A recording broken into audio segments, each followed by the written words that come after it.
All right, welcome to Standing for Truth. My name is Donny, and I am your host and moderator for tonight's exciting debate on young Earth creation. It is a privilege to have two experienced debaters, two prominent debaters in the debate world, to debate this important topic: young Earth creation on trial. David McQueen and Taylor, thanks for giving us your time for this always fun debate. And before we get into opening statements and the debate itself, why don't we get acquainted, get to know you gentlemen a little bit? And Taylor, why don't we start with you? How have you been? A little bit about yourself and a little bit about your channels. So you mentioned two channels. So I have the Snake Was Right channel and plus Debate Cafe, which we're ramping back up there. It took a little bit of a kind of a holiday break there, which I run with my partner is a debate coach, and she was super busy over the holiday season, so wanted to not run things without her too much. But yeah, we do debates. It's kind of catered to smaller channels since that's what we are. I'm trying to get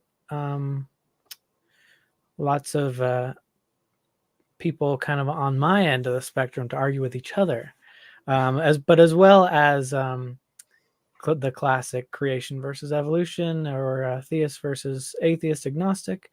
My partner is a debate coach, and what the thing that we do there is that we actually score the debates, and so that there's like a feedback portion at the end to kind of gauge how people do. And we actually have had Praise I Am has won one there, and so we try to be as impartial as possible. My personal channel is Snake Was Right, and kind of focuses on a lot of the same stuff, lots of debates, but I try to distinguish myself from my fellow atheists along the terms of certain politics, anti-communism. I'm anti-communist. I'm a moral realist. So but I am atheist, and I'm educated in molecular biology, so I try to take a scientific look at everything. There's actually a lot of biological relatedness in politics sometimes, especially lately, on a few different fronts. And so I try to do a source method type analysis. So that's me. Awesome, Taylor. Thank you for the intro. I do have at least one of your links in the description box. I'll make sure to get Debate Cafe there as well. Good variety of topics that you guys debate over there. So I definitely recommend it. David McQueen, good to have you back as well. How have you been? And David, a little bit about yourself. Been doing well, and I want to thank Taylor so much for our previous debates, and am certainly looking forward to this tonight. Let me draw a contrast to some of the things that Taylor has outlined. He is very open to talk about his atheism.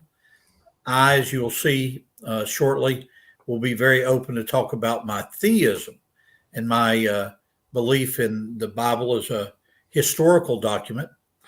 For those of you that have listened to previous debates, I've tried to come up with some new things as a way to introduce myself to the audience. In my last 50 years of work as a professional geologist, I've been privileged to do geologic field work on every continent except 3. We could play a game and guess which 3, but I'll tell you. It turns out I've never been to Australia, I've never been to Antarctica, and I've never been to Greenland. But all the other continents I have done geologic field work on. And so when I argue tonight about a young Earth, it's with that background. Donny, may I start with Taylor with our lighthearted George kind of joke at the beginning? Can we do that? A joke in our introductions is more than okay, David. Go ahead, brother. Well, I wanted Snake to know that I've got a big heart, and that if I'm not careful tonight, he may actually break my heart in half like this. But I hope that doesn't happen, because the heart, a topic for another debate, is a remarkable evidence of intelligent design. But that's what will pass as my joke tonight, Taylor, for you. Good to see you, my friend. Back at you.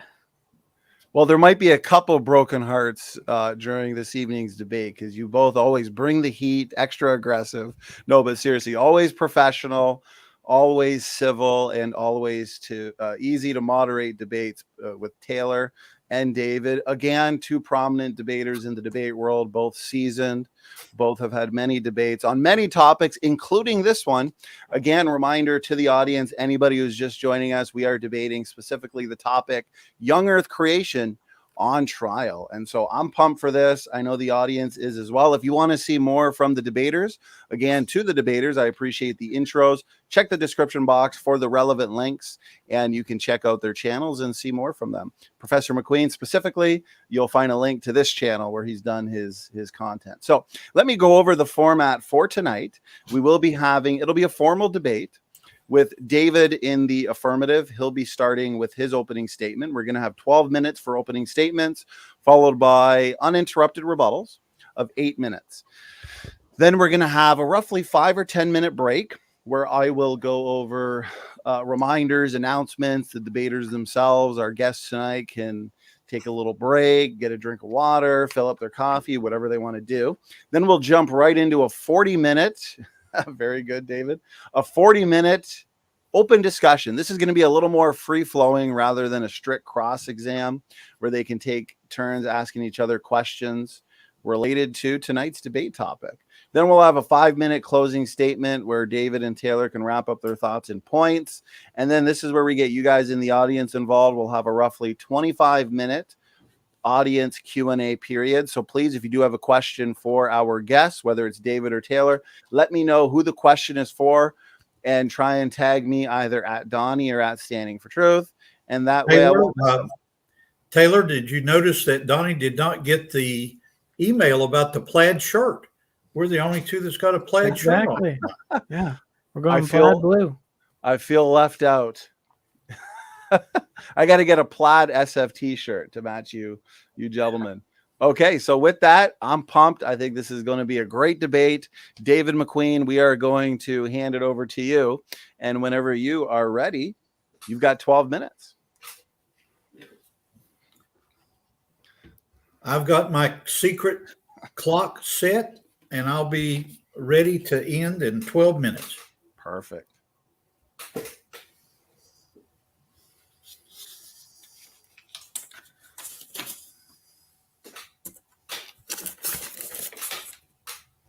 Here is the outline of what we're going to be going over tonight in regard to evidences that the earth is young. Now, notice that my basic argument is stated here that the earth is actually around 6,000 years old. And I want to demonstrate, as the debate goes on, both by history and also by science, that this is the best model to explain the details of the Earth's magnetic field, the details of rocks and minerals, the details of how our Earth is put together. I gave a lot of thought and prayer as a theist, as someone who believes that the Bible is a trustworthy document that paints a picture throughout history of a creator that has been offended by man's sin. That creator then ends up dealing throughout all the Old Testament, building up to the time that we just celebrated, Easter, with the resurrection of the Lord Jesus, and then carrying on through the rest of the Bible in a unified way. Now, the way that I want to begin this tonight is by first doing a rundown of the arguments that I'm going to present so that Taylor can think about what type of rebuttal he might want to give as the first hour goes on. But my basic argument will revolve around this, that when we look at the Bible, we actually are looking at a trustworthy document. I'm going to emphasize Genesis 5, chapter 5, which talks about not the genealogy from Adam all the way up to Abraham, but rather the chronology, actually up to Noah for tonight. And I'm going to suggest that the correct view of history is his story, the idea of his being the creator God and the Lord Jesus. My second argument for tonight is going to revolve around church history, which is a different twist on things than I've done in the past. Until around 1700 AD, some would argue until 200 years ago, so they put the break at 1800 AD. But my argument tonight is that in church history, the Bishop ushered date of 4004 BC, which I have loved to present to my evolutionary colleagues for at least 40 years as a defender of old Bishop Ussher. That date of 4004 BC was routinely accepted up until around 1700 AD. And when you look at the details of church history, and I can turn around here to look at this small part here on this side, most scientists that approach the issue of the age of the earth in 1500, 1600, 1700, all the way up even into 1800, before the time of Darwin in 1859, viewed a young earth as common knowledge. My next group of arguments make the transition from the Bible and church history to rivers.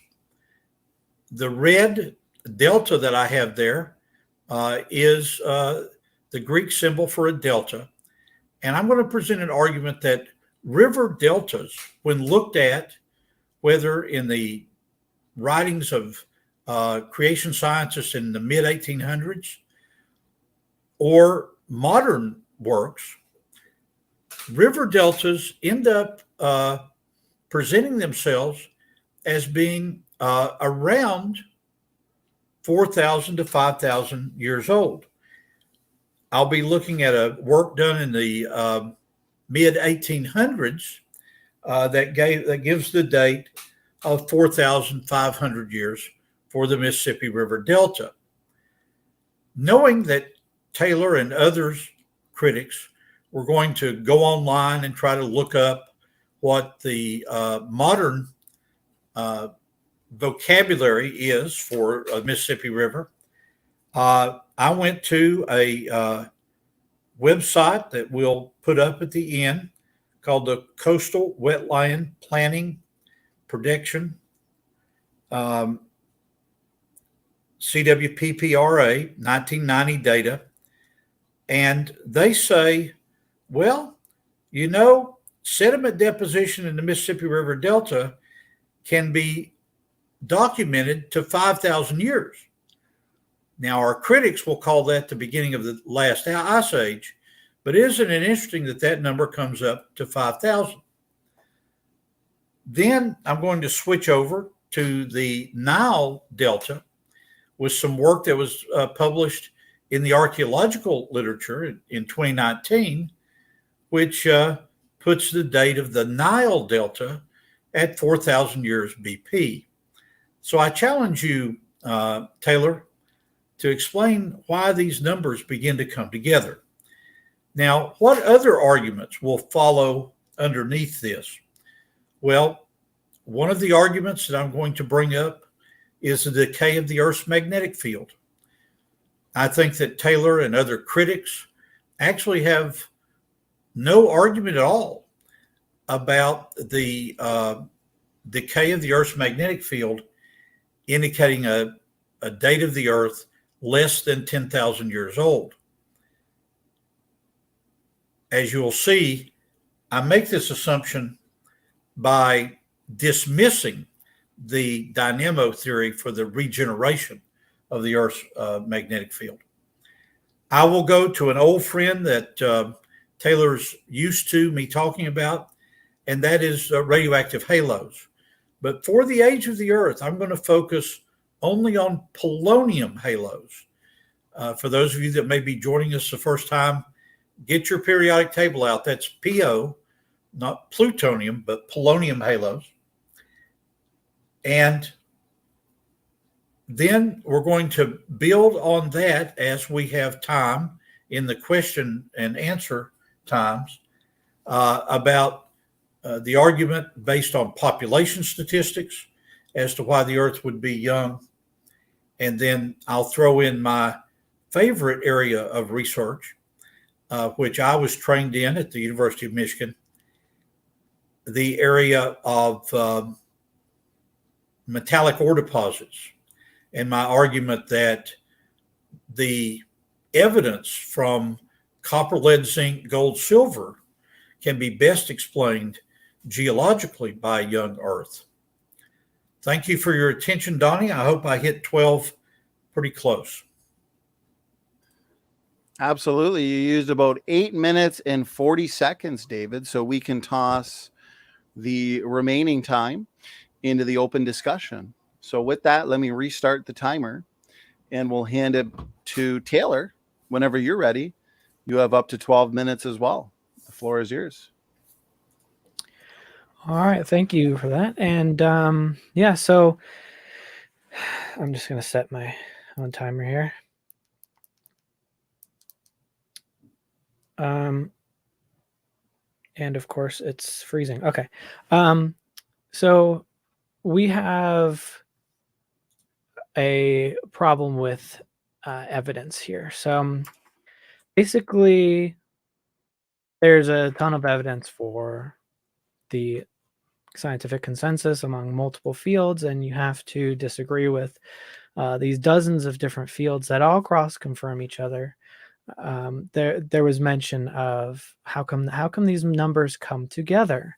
Well, if we're going to use that as an argument, then we have to also look at the stronger number correlation for the age of the Earth, which is held by the consensus. So there's dozens of different fields. There's the ice cores, the trees, the radiometric dating, the geology, the sediment deposition rates.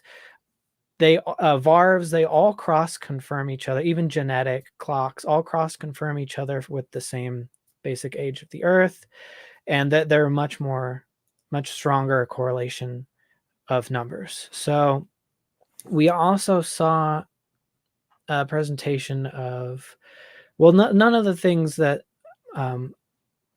Professor McQueen presented here are preclusionary towards the scientific consensus of old Earth. There's probably not much need to go into, I guess, refute much that, because he didn't say much about evolution. But I think I'll touch a little bit on that because creationism is on trial, and creationism cannot explain anything really biologically, and it can't explain anything in the fossil record either.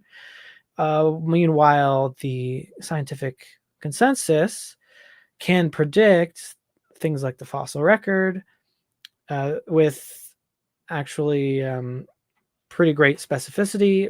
You might say that creationism predicts that there would be, I don't know, sea life on the tops of mountains, something like that. But there's no specificity. They can't really, they didn't predict. We already know, so they can't predict at this point. But people at the time couldn't predict exactly what anatomy these organisms would have or why. But it's also not preclusionary. So the evidence fits. If we're just going to say there's sea life on top of mountains, the evidence is explainable either way. But there is heavy preclusionary evidence against young Earth creationism. And I'll back up a little bit because I started talking about biology and evolution. Evolution explains a lot about biology, and we've discovered a lot about biology via evolution, and vice versa. So things like why don't we have mitochondrial DNA in our nuclear DNA? Why are these separate? And that's only explainable by evolution. It's actually precluded.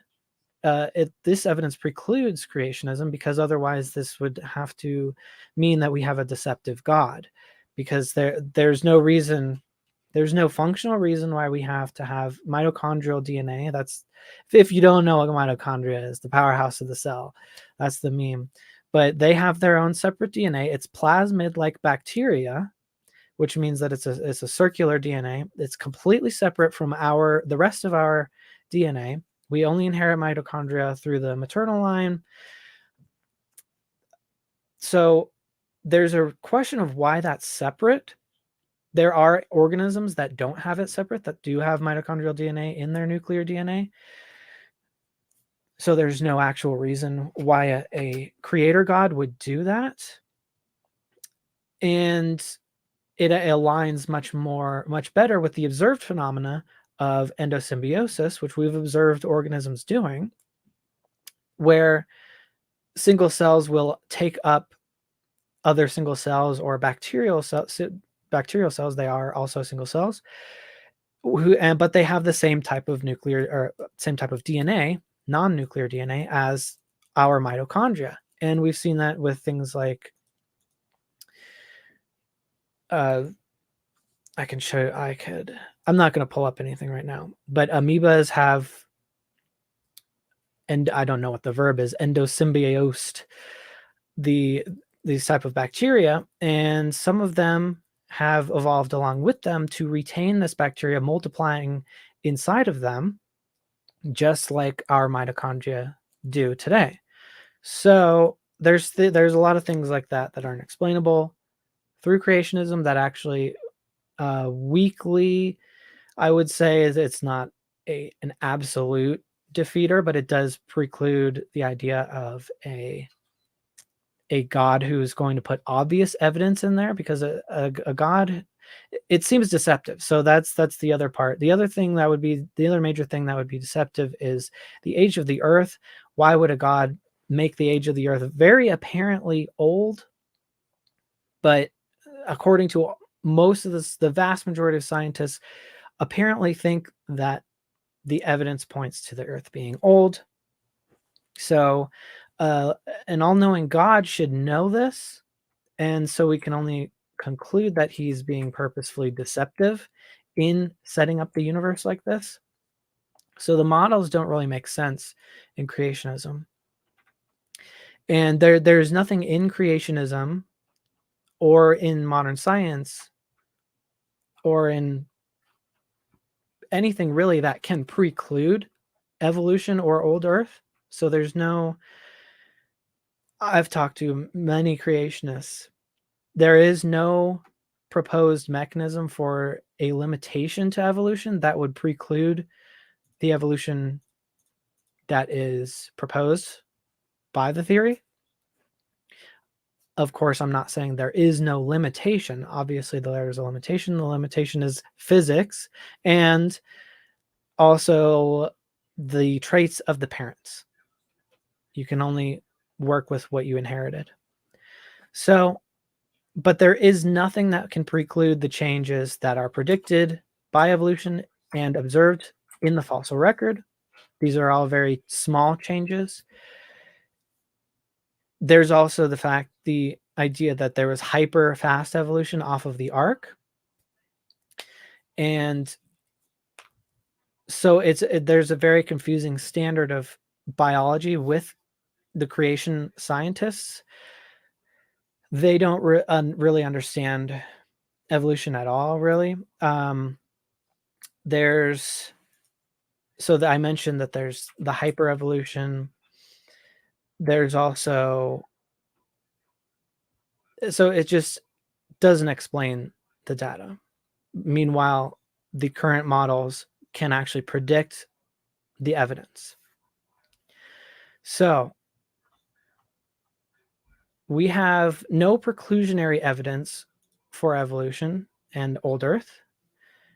And we have very weak evidence, I would say, for inclusion, inculpatory evidence, I think the word would be, for the creationist story. But there's heavy preclusionary evidence against creation. So the big one would be the heat problem. This stems from the fact that the Earth appears to be extremely old relative to the 6,000 years. I would say billions of years is pretty old. The radiometric decay, let's call them leftovers, the products, are so numerous that given the known rates of decay, of radiometric decay, radioactive decay, that would account for billions of years. And so the solution for that would be somehow this rate accelerated. This has not been observed. There's no known mechanism for this. God would have to selectively speed up some radiometric decay, but not others. And that would be both with different materials and different locations of the same material, since we have different rates of, if we're assuming accelerated decay, we have different rates of acceleration according to how high the rock strata are, and as well as there's different ages measured coming laterally off of things like fault lines where there's lava continuously coming out of that. So that's a major problem. So we're already in miracle territory. Magic is really the only solution. But if all of that is true, we have a major heat problem. And that's only one factor of the heat problem, because radioactive decay produces a lot of heat, but so do meteors. Is it an asteroid or a meteor when it strikes the Earth? I don't remember. But they produce heat. There have been so many confirmed hits over a period of time. If we scrunch that into 6,000 years, that puts a lot of heat into it. There's also catastrophic plate tectonics, which is quick movement of plates. That produces a lot of heat as well. So that even creationist institutes agree that this is a problem. There's heat produced at orders of magnitude that would vaporize the Earth several times over. That's hundreds of thousands of thermonuclear bombs per square mile. And this would also literally boil the blood of Noah. But again, if God is somehow interfering to say, well, the potassium in Noah isn't going to accelerate, but the potassium in the Earth is going to, I'm not sure why this is happening. It seems like an ad hoc explanation. So there is no current explanation for this. 20 seconds. This is an extremely strong preclusion to the Genesis flood theory, as well as I suppose I'll go over why the Bible is not trustworthy. A historical document that has to do with there are historical claims, but there are also miraculous claims. No historians consider miraculous claims in other documents to be reliable. Okay, Taylor, thank you very much for the 12-minute opening statement. David and Taylor, that concludes the opening statements for the debate. I want to remind the audience, firstly, I am all caught up on questions. And if you do have a question for our Q&A period, please do make sure that you are sending them in, tagging me, letting me know who the question is for. The topic, Young Earth Creation on Trial. So with that, David McQueen, we are transitioning into the 8-minute uninterrupted rebuttal portion of the debate. And so when you're ready, David, you have 8 minutes to rebut Snake. Go ahead. Okay, I've got my timer set here, and here would be the rebuttal to what he has brought up. If those of you that are interested in an hour's worth of critique of especially the first 5 of these rebuttal points of mine, you'll find this on Standing for Truth, but I'm going to make initial comments about each one. I compliment Taylor in bringing up the heat problem, but I am critical of his analysis of it because in the work that George and I have done over the last 12 months, it's become clear to us that it's the evolutionary community that have an enormous heat problem in comparison to the young Earth viewpoint. For those of you that are watching, be clear on the fact that I not only am a young Earth creationist, but I'm also a proponent of catastrophic plate tectonics. So that as the continents broke up during the time of the Great Flood, there was rapid movement of these continental masses. How do you dissipate the heat, and why was the heat dissipated?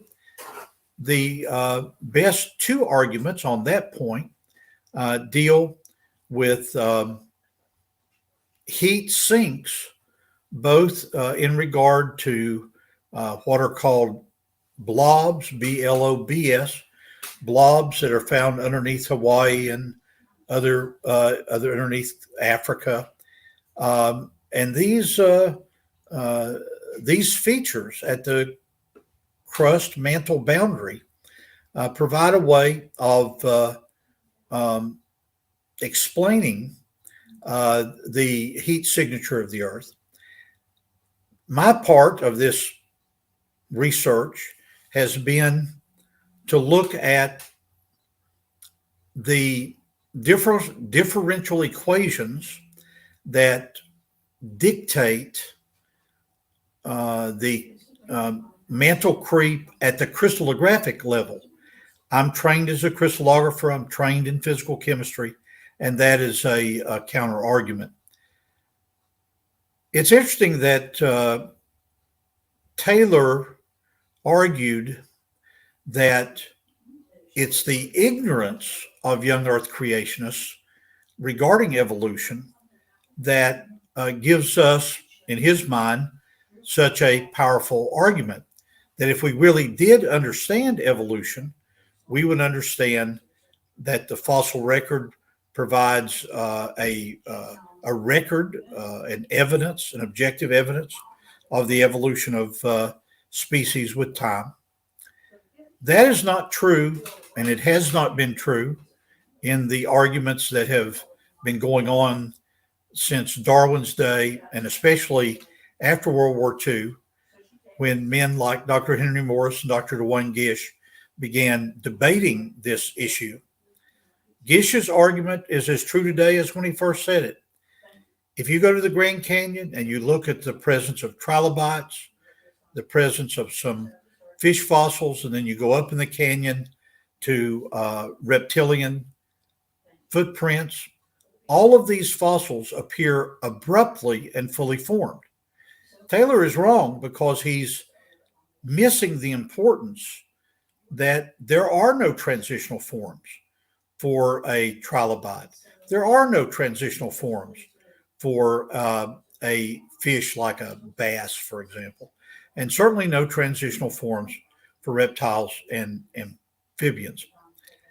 My next point is a critique of Taylor's argument that we've got we got items in the scientific literature which preclude a creationist viewpoint. Now, I think that points 3 and 4 are tied together. Taylor, you're committing a logical fallacy in what's called an appeal to authority. Now, it's interesting how this cuts two ways, doesn't it? I'm presenting an argument that the Bible can be trusted as a historical document because in every area archaeologically that we can find, those of us that are Christians, the Bible is supported. And so when you go from archaeological support to Genesis 1 through 11, there is an appeal to authority, with the authority being God's word. My counter argument, my rebuttal to Taylor, is that his appeal to authority is, oh, McQueen, you're professors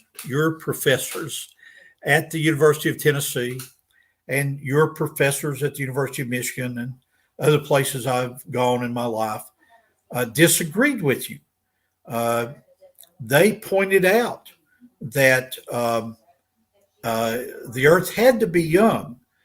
And why, McQueen, are you so foolish in thinking that there are arguments for a young earth, like the decay of the earth's magnetic field and this issue of the formation of deltas? Well, I consider that an appeal to authority, and I'm going to stand my ground on that particular issue. Over the years, I've had the opportunity to teach biology, and I can remember so clearly having my students memorize deoxyribonucleic acid and RNA and so forth. And the very argument that Taylor brought up about mitochondrial DNA, it doesn't matter if the DNA in the mitochondria is more like a plasmid. The issue is how, Taylor, in the origin of the Earth, in an old Earth model, can you ever get a fully functional first cell? So I would challenge you to bring that up as the debate goes on. DNA is as much an argument as this model of the human heart is, with its complicated 4 chambers and so forth. I would argue that DNA and a heart like this is an evidence for intelligent design. 30 seconds. Intelligent design. Thank you, Donnie. The last two arguments, his argument regarding the fossil record, we will return to. All fossils appear abruptly and fully formed. And then his belief, his faith in radiometric dating is based on a false assumption. And that false assumption is the evidence of the constancy of radioactive decay with time. Thank you, Donnie. Thank you, David, for that 8-minute rebuttal. We're now going to hand it over to Snake. Snake, you also have 8 minutes for your uninterrupted rebuttal. Whenever you're ready, the floor is yours. Okay, so maybe I'll just start with the accusation of the appeal to authority. I don't think I ever appealed to authority. I did mention consensus, but I never actually said it's consensus, therefore it's true. I actually, the only context that I used consensus in was just to say what it was. But I did explain how multiple different consensus actually cross-confirm each other, which is more than just someone smart thinks it, therefore it's true. So the fact that all these different methods are coming to the same conclusions is good evidence that for cross confirmation. And again, that's kind of like the argument that you used in your opening for why are all the numbers coming together. It's just on a much higher scale, and also is supported more by demonstrable science. So the consensus is demonstrable and thus held in consensus. So what's important about consensus is that you can actually go and find why people have the consensus. And it's almost always there are some times where it's just kind of a zeitgeist, and not, and science is designed to eliminate that as much as possible. But you can go find the source of the consensus, and they're all demonstrable experiments or numbers. There really isn't any of that for creationism. There's just kind of the Bible says so, and we're going to try and poke holes in the consensus. Unfortunately, there is a lot more evidence for the consensus. So a good example is, how do you get a fully functional first cell? Well, there's been a lot of work on this. They're called Jiwanu, are a type of protocell that actually forms in a laboratory experiment, and they can grow and divide. They don't have genetic information. So, but the point that I'm trying to make is, the question is, how do you get a fully functional first cell? Well, not really the point of the debate, but how did God do it? Let's put those both in context. So we don't know how the first cell came about naturally.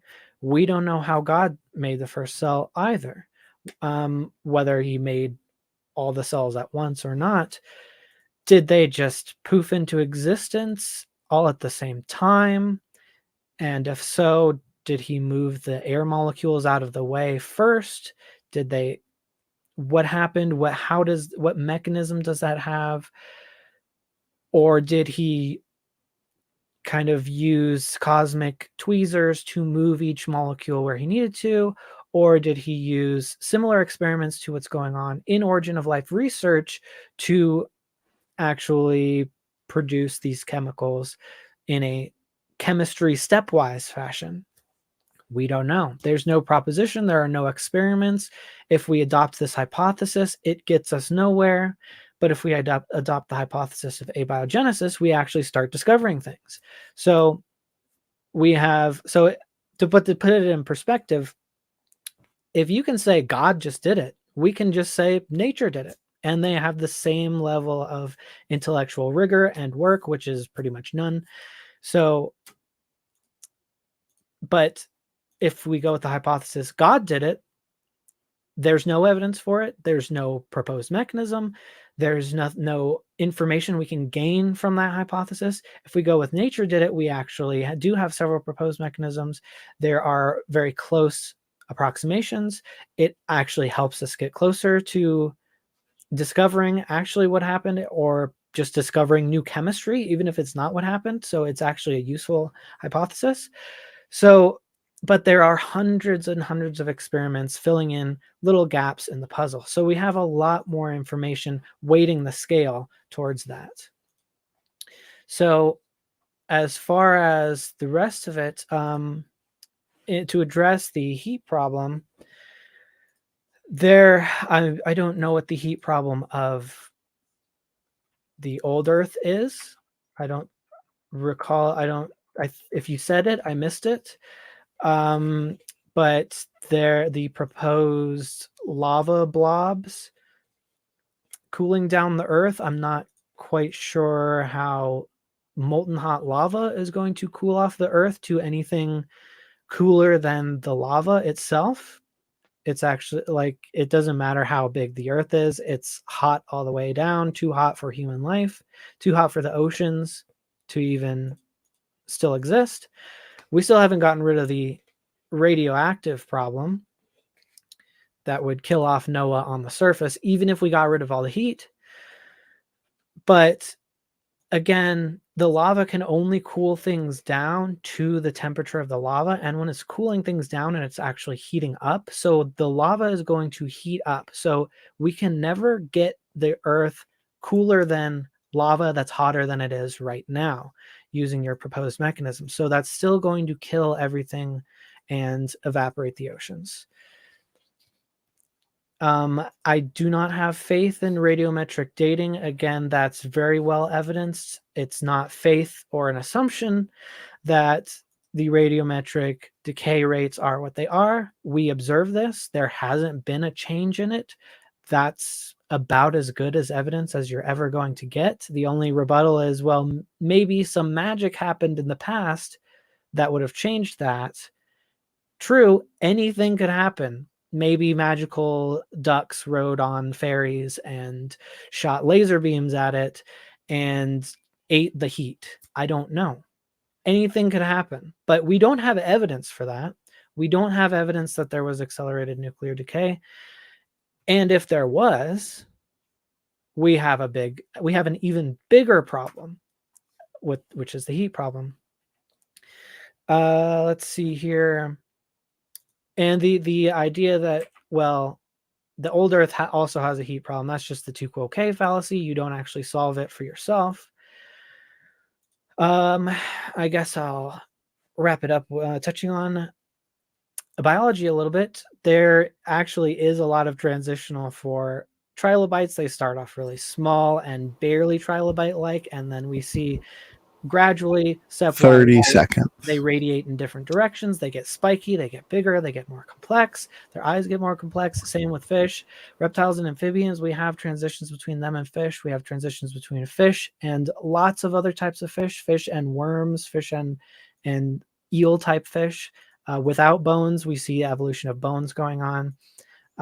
And there's a problem with I didn't bring this up at first. There's a similar parts argument that's always brought up, which is that things are similar. 10 seconds. So they must have had the same creator. Well, that just means that they're so similar as to be covered by microevolution, which is admitted by creationism. And I didn't get to genetic arguments like ERVs, but maybe we can talk about that. Okay. That is 8 minutes, Snake, for your rebuttal. Gentlemen, great job so far. That concludes the opening statements and the rebuttals. Lots of excellent points for us to discuss in the 40-minute discussion. But before we get to that portion of the debate, we do have a roughly 5-minute break, David and Taylor. And so feel free to take that break, and we'll reconvene in roughly 5 minutes. Thank you, Donnie. Go ahead and drop my video, and I will go get some coffee. Okay.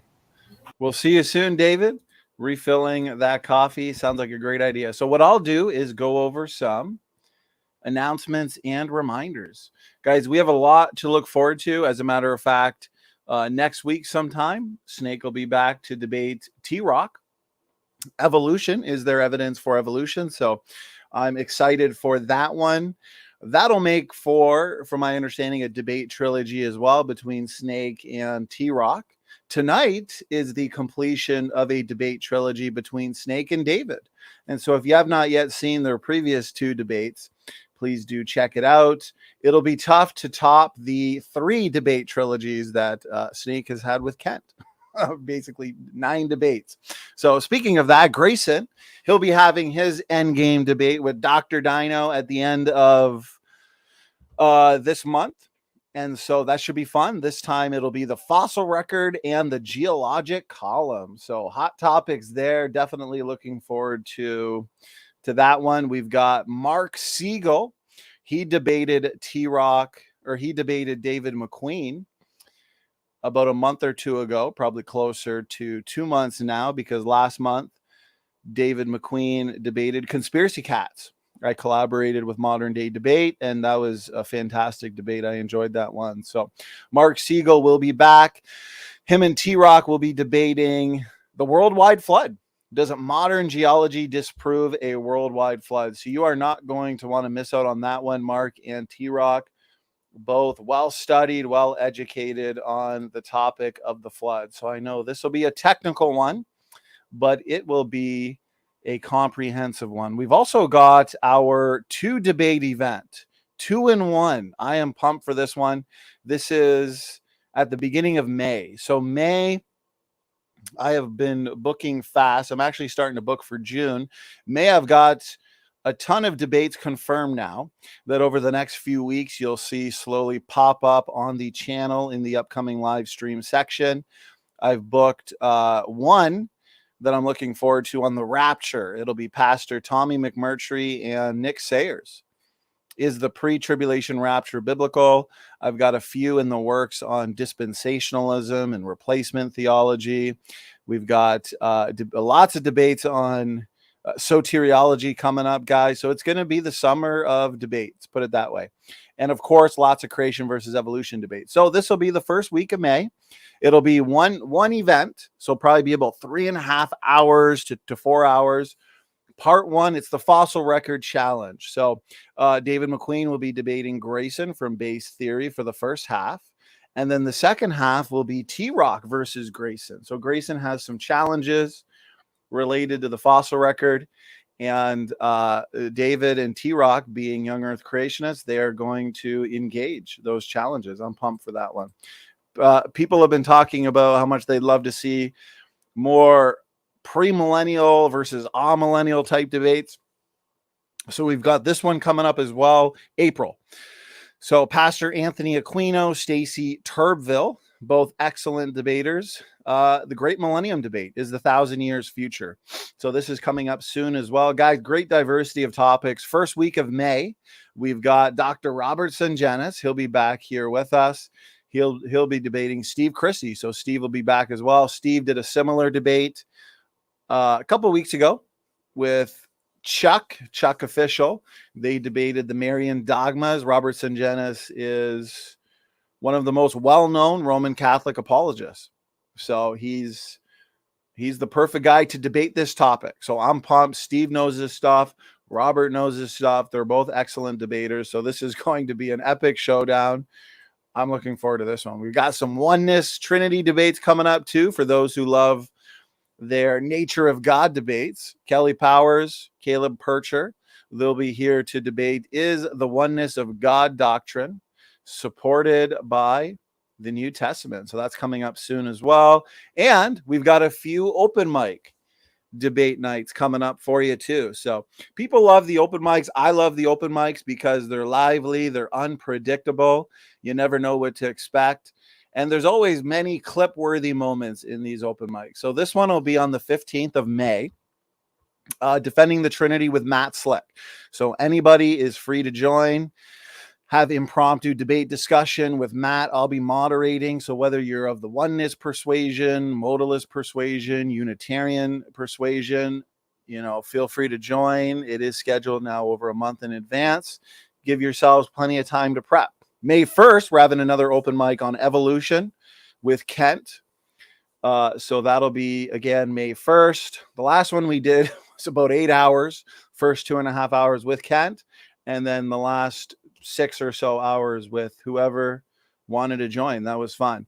And then we're currently picking a day in June to have an open mic debate night with the creation research team. John Mackay, the creation guy, and Joseph Hubbard. So once we pick a date, I'll set that, and that should be fun.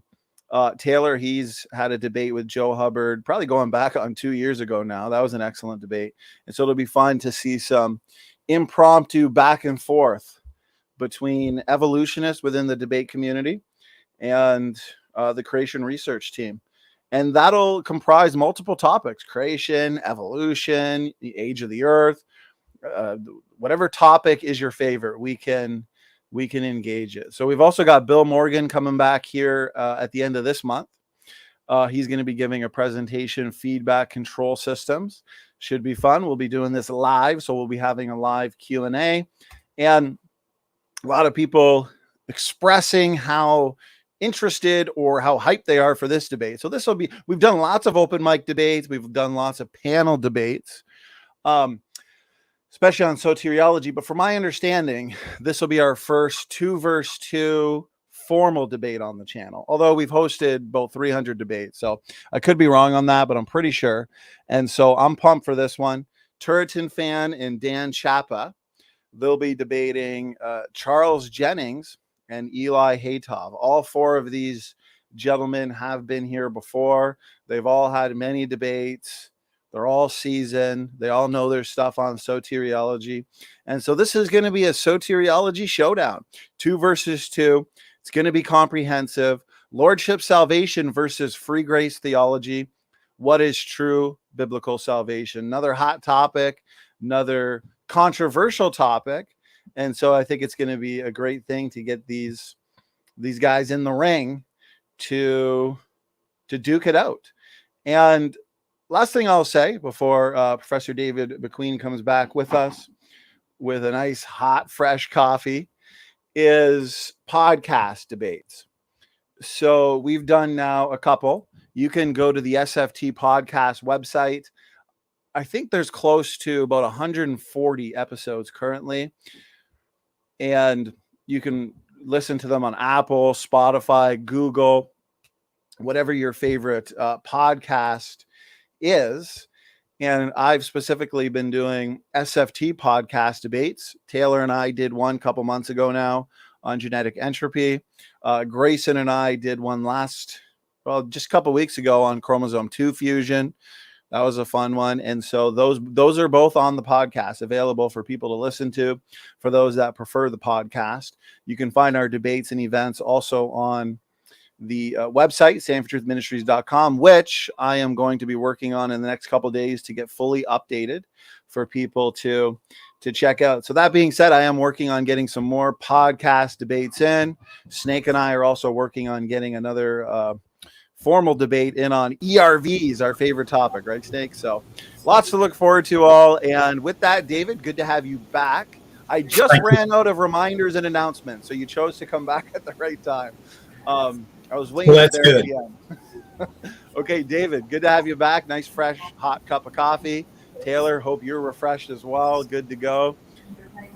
So, gentlemen, since we are actually, David, a little bit of background noise from you, feedback. Let me fix that real quick. Okay, thank you. David, can you click this? I'm not sure if you can see settings on the bottom of your screen. Let's see. Yeah, I can see settings. Sure. Actually, you know what? I think your background noise is solved. So don't even worry. Leave things the way they are because it's sounding good now. Okay, good. My wife and daughter are having a conversation about 10 meters away, so that may be bleeding over to us. Okay, no worries at all, David. So as we are now entering the open discussion, everybody's favorite part of these debates, lots of points on the table, but I do want to remind Taylor and David, we got 40 minutes. So I really want to utilize our time wisely and to the best that we can. Title, Young Earth Creation on Trial. Snake just ended with his rebuttal, 8 minutes. David, you brought up several points being in the affirmative tonight in your opening statement. Why don't you pick one? And we'll allow you and Taylor to go back and forth on it for a little bit. The floor is yours, guys. Let's have some fun. Okay. I want to respect the fact that Taylor is a trained biologist, trained in microbiology, and also trained in formal debate. And so let's start out with this rebuttal. You talked about possible evidence for the first cell. My critique of you, my friend, is that you're missing the epistemology of all this. In other words, from a philosophical standpoint, I have, as a Christian and as a creationist, no problem in commenting that the Creator God is the first cause of, from a philosophical standpoint, of the first cell. But please answer this, Taylor. How in the world can you go from the proto cells that you mentioned to a fully functional.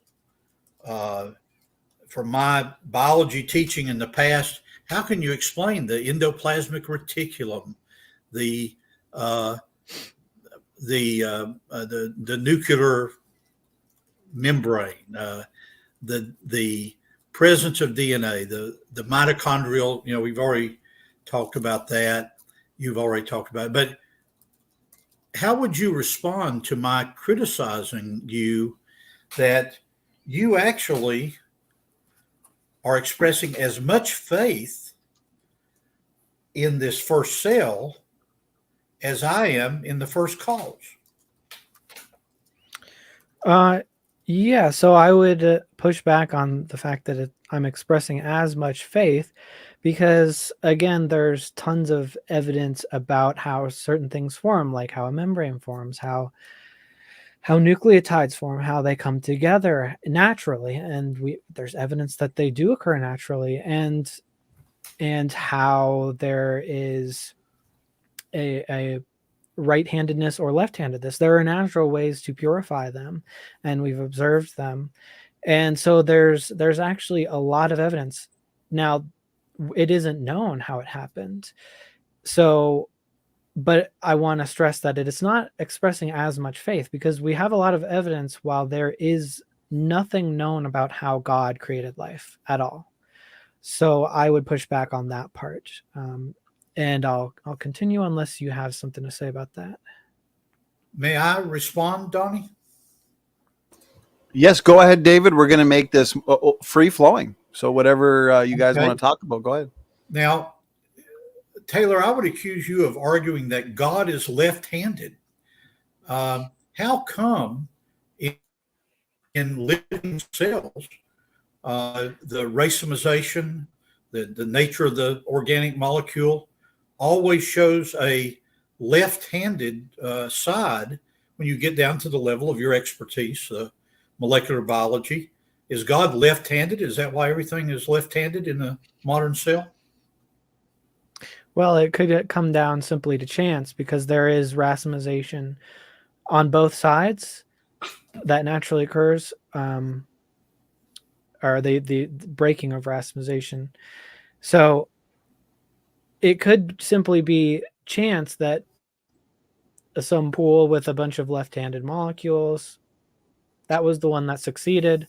So therefore, all of its descendants are going to have the same handedness. It's not known, but there are mechanisms that are known how this symmetry breaking can occur. And we find it naturally occurring as well. Like in meteorites, there is an asymmetry to the handedness. Okay. May I give a challenge to Taylor about one of my topics about river deltas? Absolutely. I would still love to stay on this topic though for a little bit. I had a lot more to say. I'm sorry. Yeah. I didn't mean to interrupt. Okay, let's do this, David and Taylor. Taylor, finish your thoughts.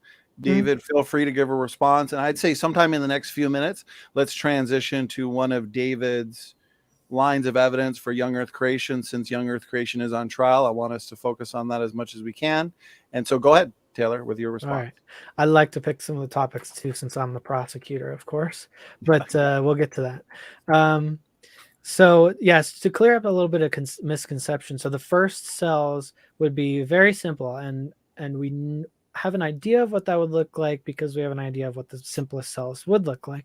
So we don't need things like nuclear membranes, although it's pretty easily explainable how a membrane gets inside of another membrane. But we know the simplest cells do not have nuclear membranes. So things like bacteria, they have very simple DNA structure. It's not folded up like ours is. It's not all tangled up and doesn't really need to be unpacked. It's in a circular plasmid. Ours is much more tightly packed. So the bar to get to this complex eukaryotic cells that we have today, that would not be forming back then. That's not part of anyone's hypothesis. So we're looking at much simpler structures. And I mentioned the Jiwanu, that we can actually form cell-like structures that do replicate. They make more of themselves and they grow. it's really the genetic structure that there are gaps in knowledge on. And that would lead me to my question, which would be, if there are holes in this knowledge, should that preclude our knowledge on the age of the Earth? Yes, I would. I would respond to that before I bring up a young Earth issue. One of the things that troubles me about your line of argument is this whole argument of the preclusionary nature and the accusation that Donnie and me and George appeal to magic somehow to have the heat go away and have the radioactive decay not affect Adam and Eve or Noah and his family. That's simply not true.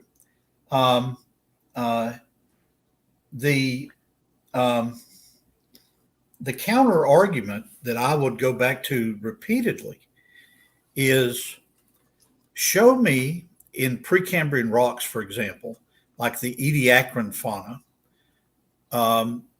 widely touted as being right at 600 million, 700 million, 800 million years old, Ediacaran.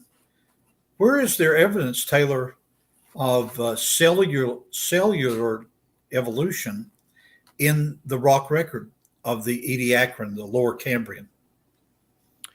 I don't think there would be very good evidence, because individual soft cells don't preserve very well in fossil record.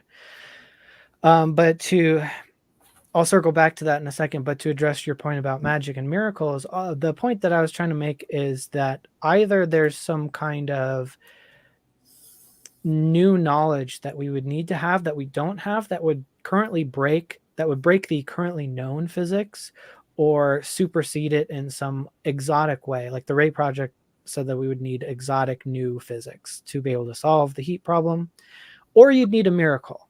Of course, miracles and magic can solve anything.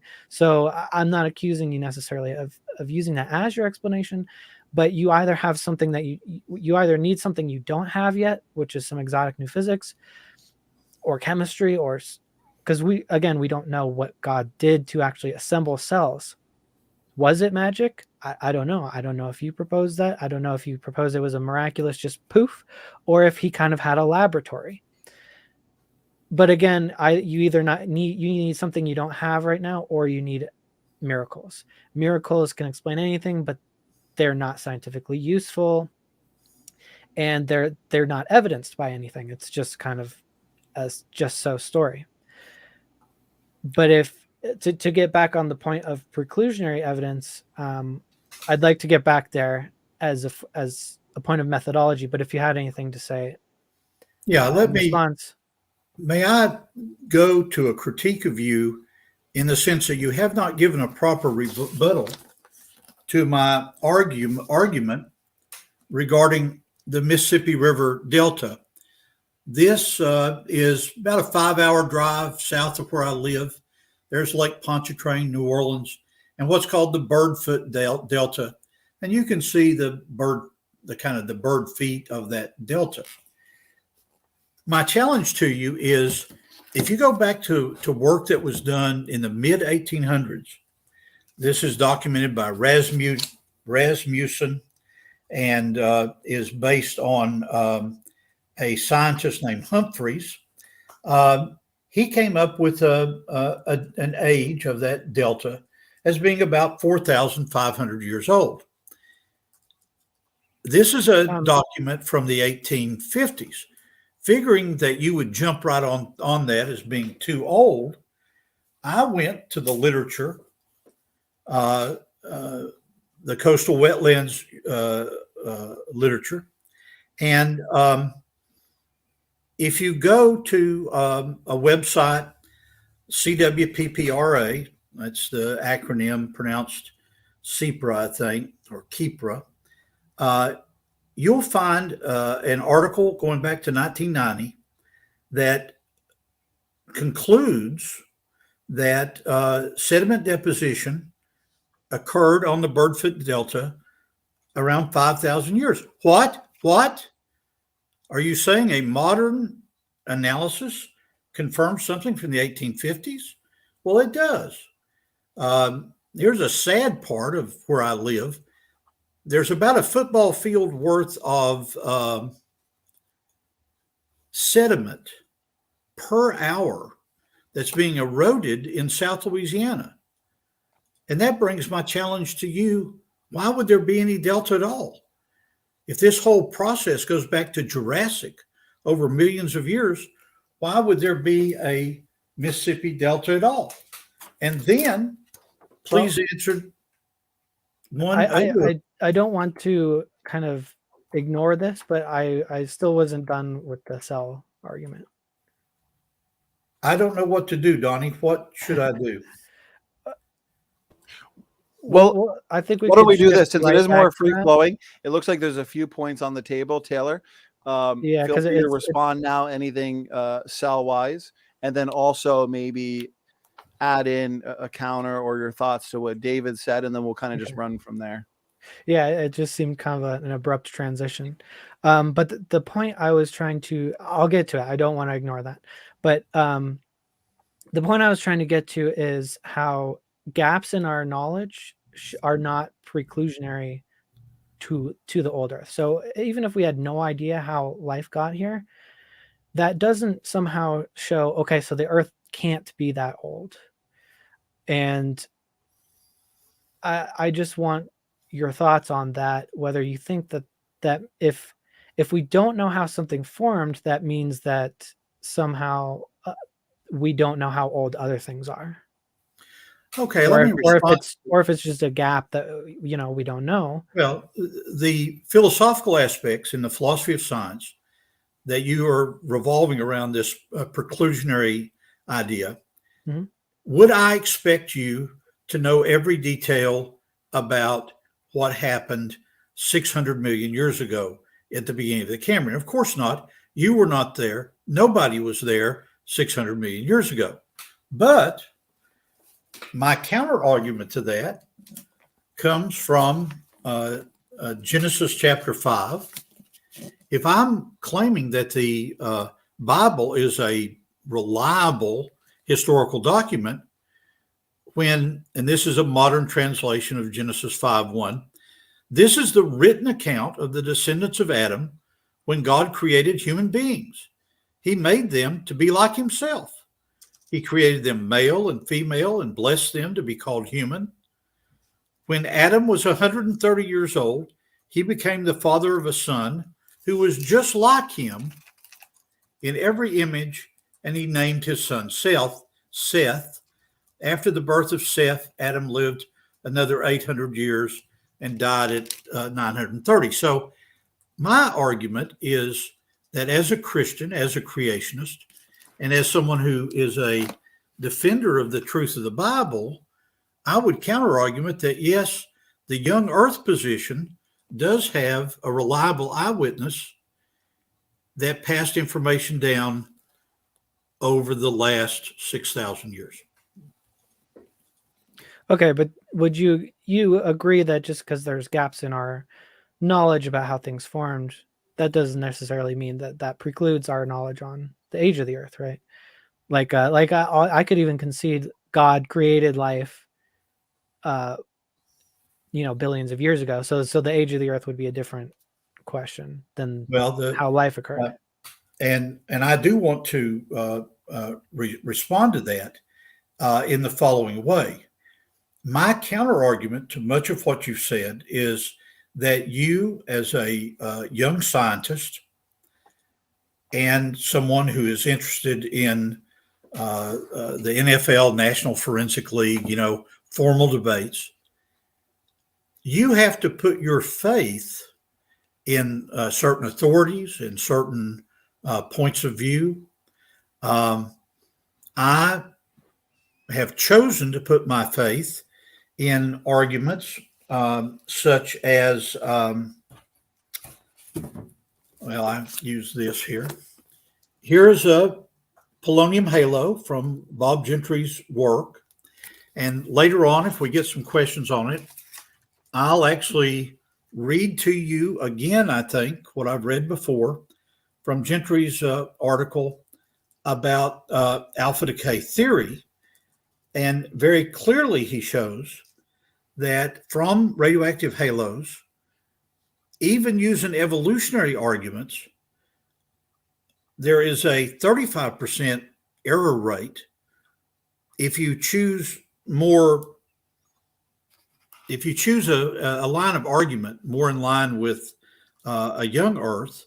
It turns out that the rate of radioactive decay is not constant. Okay. So it has been shown to not be constant. Your response to that, my friend? Okay, so there's a couple things there. I still don't feel like I got a confirmation on whether gaps preclude it or not, but I guess I'll move on. Oh, no. Let me respond to that. I'm Okay. sorry. Yeah. By faith, there are gaps in what I know in the sequence of events from Genesis 1 through 11. So I fully acknowledge that your faith and evolutionary viewpoint, of course, you've got gaps in your knowledge, because from the standpoint of epistemology, we both are putting our faith in something. Okay, yeah. So I mean, I would push back on that last part, but I would say that just in the same vein, the fact that you don't know how God created something is not evidence that it didn't happen, right? So, Correct. That's correct. Right. And so, yeah, I would argue that I don't have to use faith for a lot of the sciences, because even things I have no idea about, because I can look at the results. I don't need to know what the scientists know to know that they know what they're talking about, because they can actually produce technology and things that make new discoveries. So I'm not seeing that from any of the biblical stuff. So I would not equate those things. And if you want, I can go and respond to some of the biblical stuff, or I can go back and respond to the river deltas. Yes, please. I want to hear your rebuttal of this conjunction of arguments from the 1850s, 1990s. There's also, I pointed out earlier that if you go to the archaeological literature about the Nile Delta, Stanley's work in 2019 put the Nile Delta at 4,000 years BP, or 2,000 years AD. And this is from the Journal of Coastal Research, published in 2019. What do you make of that, Taylor? So I'm not quite understanding. Is the argument simply that they are the age that you expect them to be? Oh no, not at all. Let me because we would expect, if the age of the Earth is billions of years old, we would expect that there are things on the Earth that are younger than the entire Earth that have formed. Oh, of course, yeah. And one of the problems I have with your evolutionary view is the whole idea that all of the world's oceans are younger than Jurassic. We can come to that later on, but let me draw this so that you can be clear about this. So here is north. Here's the Mississippi River coming down to the Delta, and NO will stand for New Orleans. The Nile flows to the north, and there's a delta on the, this is the Nile River now, and this is Egypt. I'll put E here. How come the secular community, now I'm not talking about Donny and me as young Earth creationists, I'm saying the secular community says that the delta of the Mississippi River dates from after the last ice age at about 4,500 years. The archaeological argument from this fellow Stanley in 2019 is that the delta of the Nile River is about 4,000 years old. Why should why is it that you can go worldwide and look at deltas, the receding of waterfalls like Niagara Falls, and the great beautiful falls in Zimbabwe, Africa, that Stanley and the others found, Victoria Falls. If these are being eroded at the rate that I commented earlier, like in New Orleans, this is going away a football field an hour's worth of volume. Why is there any delta at all, my friend? Why? I'm not sure why that would be a challenge to the scientific consensus that there's a delta at all. The age does seem convenient for your side, but again, I would expect there to be things that are 5,000 years, 6,000 years, 7,000, 10, 20, etc. on the face of the earth. But I would counter to say that we have geological formations that are much older than that, such as the Grand Canyon. If we take similar things like you mentioned, erosion, the erosion that occurs at deltas, if we apply that to things like the Grand Canyon, and of course other dating methods cross confirm each other for that we can apply to the Grand Canyon as well, but that would also, that just erosion rates on the Grand Canyon would be in the millions of years. Well, this is an and to address your Gentry's polonium decay.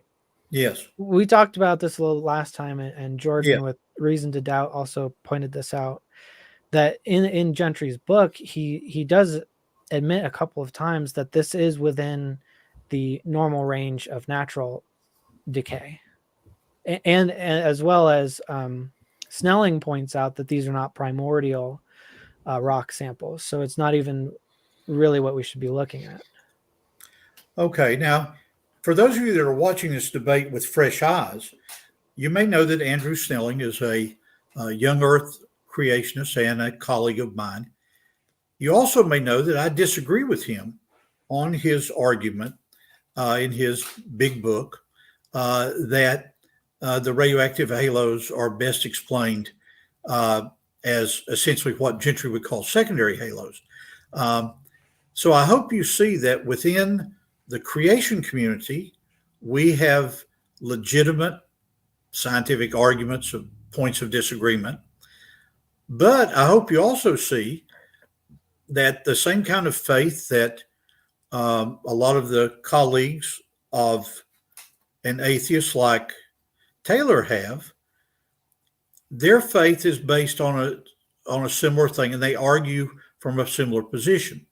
What is my point? My point is this: if I'm allowing you to talk about the first cell and preclusionary arguments and so forth, then you must allow creation scientists the same latitude. Okay, Taylor, go ahead. Equal time to respond to whatever you'd like to. Yeah, I would point out that they're not equal because one side has a lot more evidence. I've already been over that, but so that there is just faith, it seems, on the side of the religion. But the thing that I wanted to point out is that it's not atheists. I do happen to be an atheist, but it's not atheists who are solely on the side of the scientific consensus. In fact, most scientists are Christian and also agree with the consensus conclusions about the age of the Earth. So, yeah, I just would say that there seems to be, again, I guess we could ignore preclusionary evidence for this point. There doesn't seem to be any corroborating evidence for most of the biblical story, and no hypothesis we can draw from that can actually predict data or produce technologies, whereas on the side of the scientific consensus, that actually is present. And so they're actually producing something that I can look at and say, okay, so these people have a hypothesis and they're actually producing something, it seems like there's an unequal weight of evidence. Okay. And before you respond, David, I'll jump in real quick. Okay. You both are doing a fantastic job on time and also picking topics and spending a good amount of time on them. What we can do, David, of course, after you respond, and if you'd like to do this, Snake, correct me if I'm wrong, David picked the first two topics, organic evolution and now river deltas. And so once we've finalized these two topics, Taylor, we can allow you to pick a couple topics and prosecute David's position of young earth creation. So with that, David, go ahead, feel free to respond, and then we'll kind of go from there. Yeah, my critique of your position does not actually revolve only on an argument of an atheist to someone that believes that God exists, but it also revolves around the idea that I freely acknowledge and have argued for 40 years with the position that's called old earth creationism. The idea that God created, that the days of Genesis are periods of time, the way Hugh Ross teaches about it. I have argued with people that have talked about how you can fit the fossil record into things. For tonight's debate, I went and dug out a 45-year-old Bible that I bought years ago that was written by a man named Schofield. And this Schofield Reference Bible goes back to actually 1909. It's an old Bible.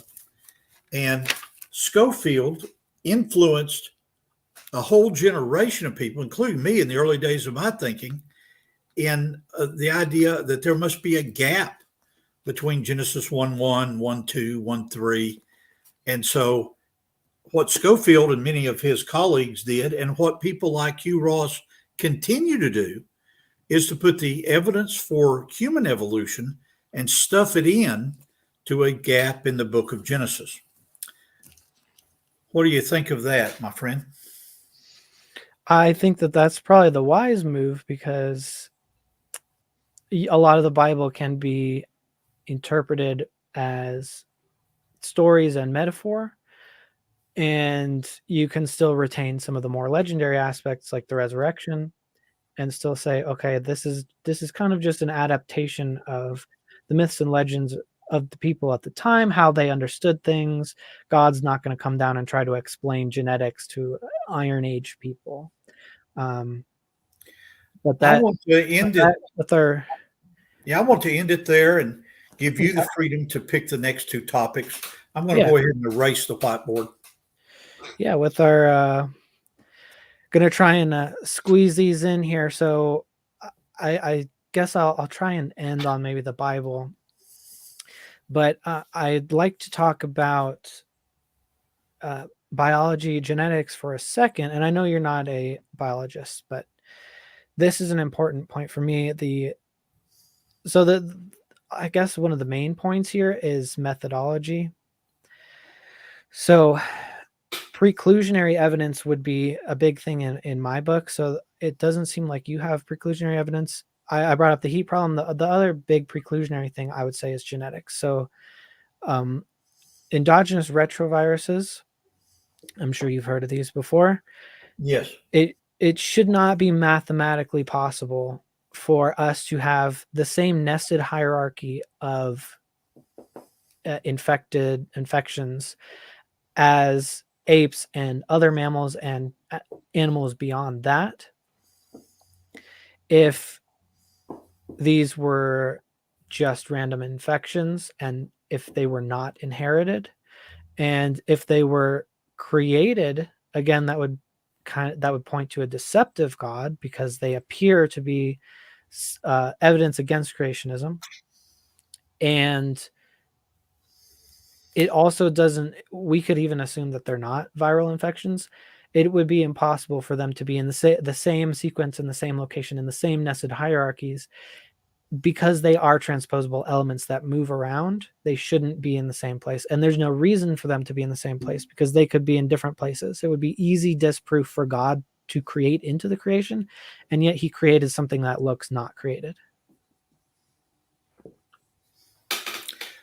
My response to that is you're quite right.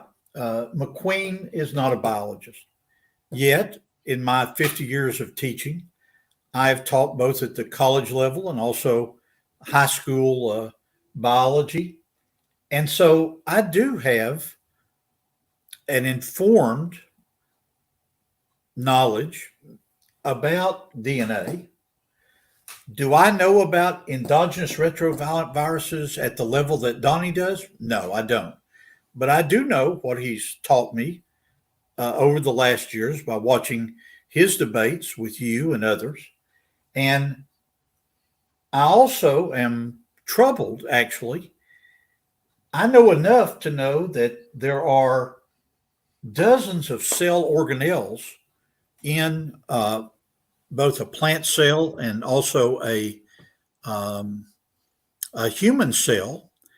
How would you explain all of these interworking parts, the nuclear membrane, the cell membrane, the relationship between endoplasmic reticulum and DNA and the reproduction of RNA? And how would you explain all of that coming together, even if I grant you the debate point that you could produce a protocell?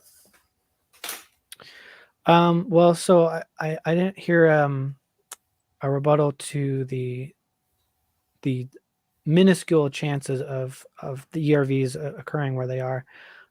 So what I heard was basically that the cell is too complex, so it's kind of not a problem anyway. Is that a fair characterization? Oh, yeah. Okay. And see, what I challenge you to do, Snake, is to explain to our audience how in a evolutionary scenario of molecule to man over a billion years, but let's focus on the geologic evidence from the Ediacara fauna or whatever lower Cambrian you want to try to find. We can even go back to Preston Cloud's old argument about algal mats being an evidence in the Precambrian of simple organisms. Yeah. You haven't explained to me how all of the organelles, and let's just choose three, the mitochondria you've already mentioned, the endoplasmic reticulum, and the Golgi bodies, how could those three organelles have evolved? Well, for the sake of time, I'll just again say that maybe this could be like the last part of this section, and we'll move on to the Bible. But again, this type of argument that it's too complex, it's not to know, or like you can't explain how these things arrived at the complexity that they're at. Again, that's not preclusionary towards old Earth or evolution. So we shouldn't expect to know, but what we do know is that we can observe that these systems can get more complex and can combine with each other and do change over time. So that would explain basically why simpler things can become more complex. Like we actually do observe this. Now, But let me challenge you on this point on what you just said. So you're saying that you have no problem as a scientist in saying that time plus chance and impersonal forces created the first cell. yeah, because that's been observed that that variation plus selection, various selection methods do cause increases in complexity, increases in function, and that has been observed and on both the simulation level and the biological level in nature and in laboratories. May I respond to your critique about the heat problem? I suppose would so. you rather I did go on want to to- touch on the reliability of the Bible. Yes, please. Okay. So I Actually, Taylor, before you continue, what we'll do is, because I have 4 minutes of bonus minutes. okay. So since we're at the 35-minute mark, Snake, take the next 5 minutes to touch on your chosen topic here with the Bible. And then in the bonus minutes, those 4 minutes, we'll take that time to discuss the heat problem. So we'll be able to get it all in there. So Okay. Thank go you, ahead, Donnie. gentlemen. Awesome. Yeah, I'm just worried about time. So yeah, I would say that the Bible there are certain aspects of it that historians do use for historical cross confirmation. So basically, they're looking at other sources and saying, okay, this confirms this and this. There are legendary types of bonus minutes are the best minutes. Sorry, but there are legendary accounts that do have historical facts in them from different cultures all over the world, but there are also even historical claims in the Bible contradict each other. They're basically it conflates. Matthew claims that Jesus was born under Herod's reign, even though the histories would say that he died 4 years prior to Jesus's birth. We have evidence of who was in Egypt. There was no evidence of mass exodus, or I don't know what the opposite of mass residents that were Jewish living in Egypt. So historians do contradict the Bible on a lot of historical claims, even if they're not miraculous. The Gospels contradict each other on a lot of details, but a lot of this information is not first-person testimony. And so I would just reiterate my point that historians can't take seriously the miraculous claims, even in documents that they consider do have some historical basis, because that occurs all around the world with different religions, all kinds of things. So the methodology there is, why are we taking seriously every claim made in the Bible? And how do we know things like you mentioned that these are accounts of the descendants of Adam and things like that? How do we verify things like that when we can't verify miraculous things, and we can't verify even a lot of historical claims? May I respond on your accusation about Herod, Donnie? Yes, David, you can respond equal time to whatever you'd like to from Taylor. In Matthew chapter 2, verse 1, it says, Jesus was born in Bethlehem in Judea during the reign of King Herod. The mistake that you're making, Snake, and so many others do, is there's more than one Herod mentioned in the early account of the book of Matthew, for example. There is Herod the Great, and then there is his son, Herod Antipas. In some field work I did in Israel 10 years ago, I got to actually go see the younger Herod's bedroom there near Jerusalem. And the archaeologists have universal agreement that the Herod's son, was the worst father, the worst king, the worst husband in antiquity. And so the link between the Herod talked about in the first part of Matthew chapter 2, and then the other Herod that came along, his son, is a point of archaeological fact that you're missing, Taylor. Okay, fair enough. I would have to look more into that. I would add, though, and correct me if I'm wrong about this part, there was the census of Israel, which happened 10 years after the death of the Herod the Great, right? That's recorded in the Roman histories. So even if there is Herod, his son, this is actually the Bible is recording the wrong date for the census, which Rome has recorded at a different date. And well, let me. I was going to add challenge you on- something else, but go ahead. and Okay, go explain ahead. that. Let me challenge you Okay. on that point. The historian Josephus records in his history a discussion of the birth of Jesus. And in Josephus's account, now this is a Jewish historian. He's no follower of the Messiah. He doesn't even believe in Jesus the way Christians do. But Josephus himself said that there was a man named Jesus that was born in the time of Herod. And then he has the most delightful phrase. He said, if it be lawful to call him a man. So even a secular historian like Josephus acknowledged that there were some miraculous things revolving around Jesus of Nazareth that were hard to explain. Thank you, Taylor. Yeah, that all kinds of people believed all kinds of gods were running around back in the Mediterranean. But my point was more on that the Bible recorded the date wrong, so that the fact that Josephus mentions Jesus, it doesn't really touch on that.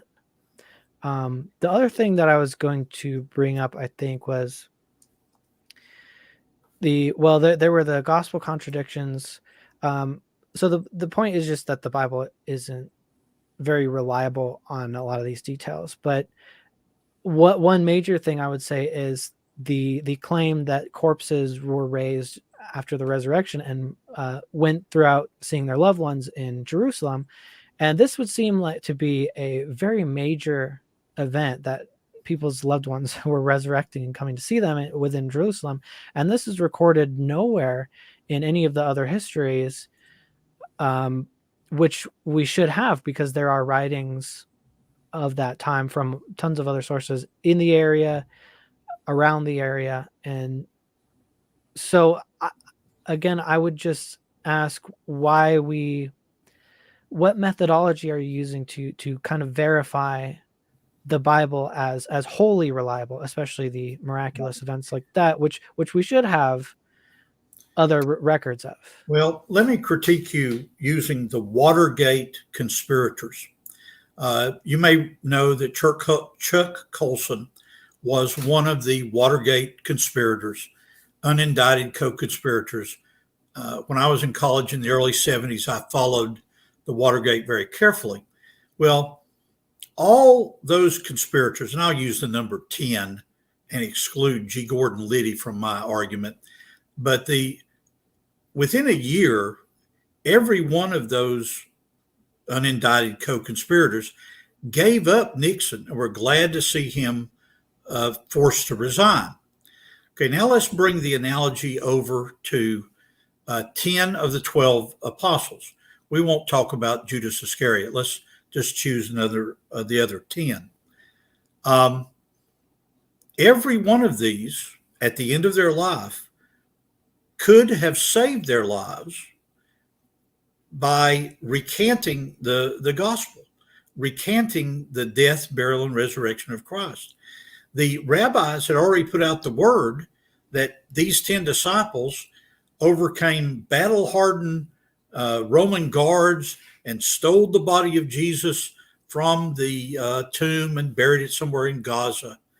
And so the rabbis had a vested interest in the years after 33 AD of rounding up Matthew and John and ultimately the Apostle Paul, but I'll leave him out for now.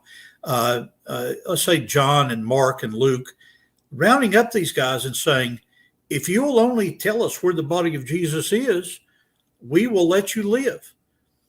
A couple of them said, I'm unworthy to be crucified on a cross. Either crucify me upside down or put me on an X-shaped cross like on Game of Thrones or something and nail me up there and kill me. What's your explanation for why these men that were so close would not recant in the same way the Watergate co-conspirators did?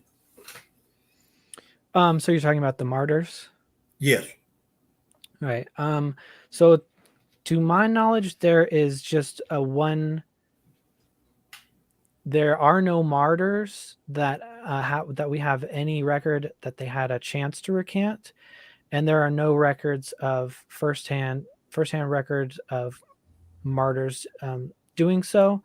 There is, I think, only one record of someone who has who wrote a firsthand testimony of seeing Jesus, and that was Paul on the road to Damascus, and that was long after Jesus's resurrections, and it was the vision of Jesus.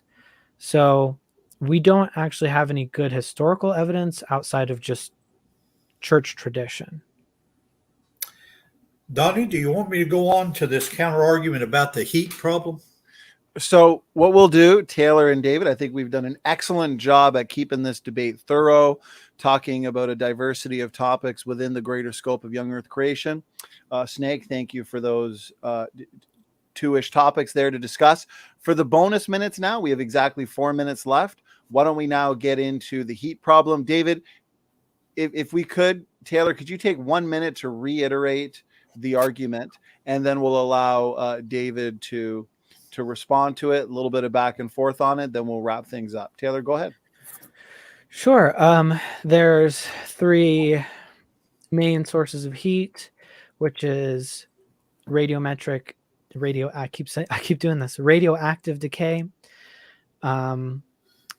the catastrophic plate tectonics, the friction created by moving such massive amounts of rock at such high speeds, and asteroids hitting the Earth. And we have the evidence that all of that happened. The question is, how fast did it happen? And if it happened within 6,000 years, even if we're even just doing, let's say, 10,000 years, that's orders of magnitude smaller, and the numbers have been crunched. Creationists agree on this. That would be heat equivalent to hundreds of thousands of thermonuclear bombs going off at the same time, or even over a year. That's still bad if you have hundreds of thousands of nuclear bombs going off in every single square mile on the Earth. That's producing a lot of heat, and there's no way to get rid of it. There's no creationist organizations admit that they need new physics to explain it. They generally don't want to use miracles. So that's where we're at. Snake, thank you very much. David, over to you for your counter or your response. George Bond and I, for the last year, have been working on this heat problem. And here is a 3-minute summary of where we stand on the scientific side of this. I realize that many of my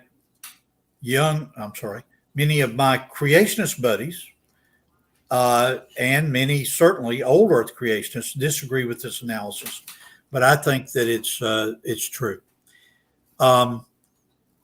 The argument that Snake has given about the problems associated with heat is first shown to be wrong by calculus, and that's the argument based on the Carnot cycle. I would give the counter argument that Snake's viewpoint is actually producing a perpetual motion machine. The old Earth mantle crystal thermodynamics ends up as a perpetual motion machine. And here's the argument. Again, this is by calculus. here's the Carnot cycle, as we all have seen in high school physics and college physics. There's pressure and volume, and then the amount of heat going in, amount of heat coming out. Well, the calculus is the differential of pressure as a function of temperature, and that leads to the differential of heat, the Q, as a function of time. Some people use phi sub t as that, but my argument is that the evolutionary viewpoint that some sort of Earth dynamo can explain the reoccurrence of heat in the mantle actually is wrong, because it violates the second law of thermodynamics. Entropy must always increase in any system. But that's not my favorite argument. For many of you, it may be too late at night to go into differential equations. But Stacy, in his, he's a professor in Australia, in his book, talks about the differential equation associated with mantle creep. And I'll spare the whole audience the full details about epsilon dot there. Let me go down to make my point. If you had to suffer through differential equations like I have, you know that you start at the bottom and then you work back up. Some creationists like Larry Vardaman, for example, this drives him nuts, having to start at the bottom and then work back up through the equation. But that's the way differential equations work. You'll have to be like the old Pentecostal preacher said, put your hand on the TV screen and trust me on this. When you get down to the bottom of this argument, at a very small sigma, it turns out that this result, dealing with mantle creep, is what's called insufficient. Now, why in the world would that be an argument for Snake tonight? When a differential equation is insufficient, let me make sure I get the vocabulary right. When the math is insufficient, that is actually an argument for catastrophic plate tectonics. Okay, so let's do this. David, I appreciate that summary. Taylor, we'll give you a 2-minute response in terms of a counter. Go ahead. We'll start now. Okay. So, yeah, going back again, just because if we're going to grant this idea that it's insufficient, just because our current math can't explain a natural phenomenon, that's not preclusionary to things like knowing the age of the Earth. But when we have contradictions in how physics works, or with the story, such as that this proposed mechanism for why the Earth looks like it looks produces too much heat, this heat is contradictory to the claim that there was life, that Noah lived on this thing, that is contradictory, so it's preclusionary. The fact that we might not be able to explain where all the heat comes from the core of the Earth, that's just a gap in knowledge. That doesn't actually attack the old Earth position. It very weakly, if anything, supports the creation model. But again, we receive heat from the sun. This isn't a closed system. There's friction within the Earth itself, so it's converting stable chemical into heat energy. That's not against the laws of thermodynamics. And I'm not sure where you get the perpetual motion thing. The last thing, I'll just reiterate that if we have, I didn't hear a solution to the heat problem, just kind of a counterattack to the consensus. But the solution that you propose is, again, can never get the surface of the Earth cooler than lava. And in fact, if the lava is taking on heat, the lava is heating up. So we're actually going to end up best case scenario with a surface of the Earth that's hotter than normal lava. Okay, Taylor, thank you so much. What I want to do, David, is give you, let's say, between 1 to 2 minutes to respond to anything you'd like to. But David, since you started the discussion, Taylor will give you 1 minute in terms of a final word, and then we're just going to jump right into our 5-minute closing statements to wrap up thoughts and points. So David, take 1 to 2 minutes right now to respond to anything you'd like to, and we'll start the clock now. Taylor, I'm worried about you in the regard of some gaps in your knowledge. I know that from a debate standpoint, you've argued that there are gaps in my knowledge, but I worry that some of the issues, for example, you've got polonium halos with half-lives of less than 5 minutes that are actually found in granites. It would seem to me, as a geologist and mineralogist, that finding those in biotites in granites would indicate eutectic crystallization, that they crystallize very rapidly.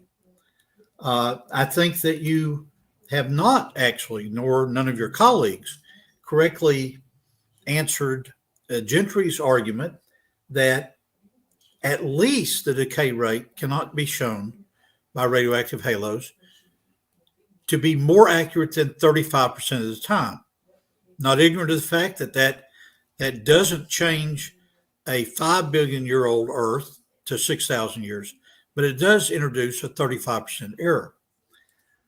Secondly, I think that other arguments that we might talk about during the question time about population statistics indicating that the 8 billion people that are on Earth are too few, or the decay of the Earth's magnetic field indicating an Earth of 7,000 years old.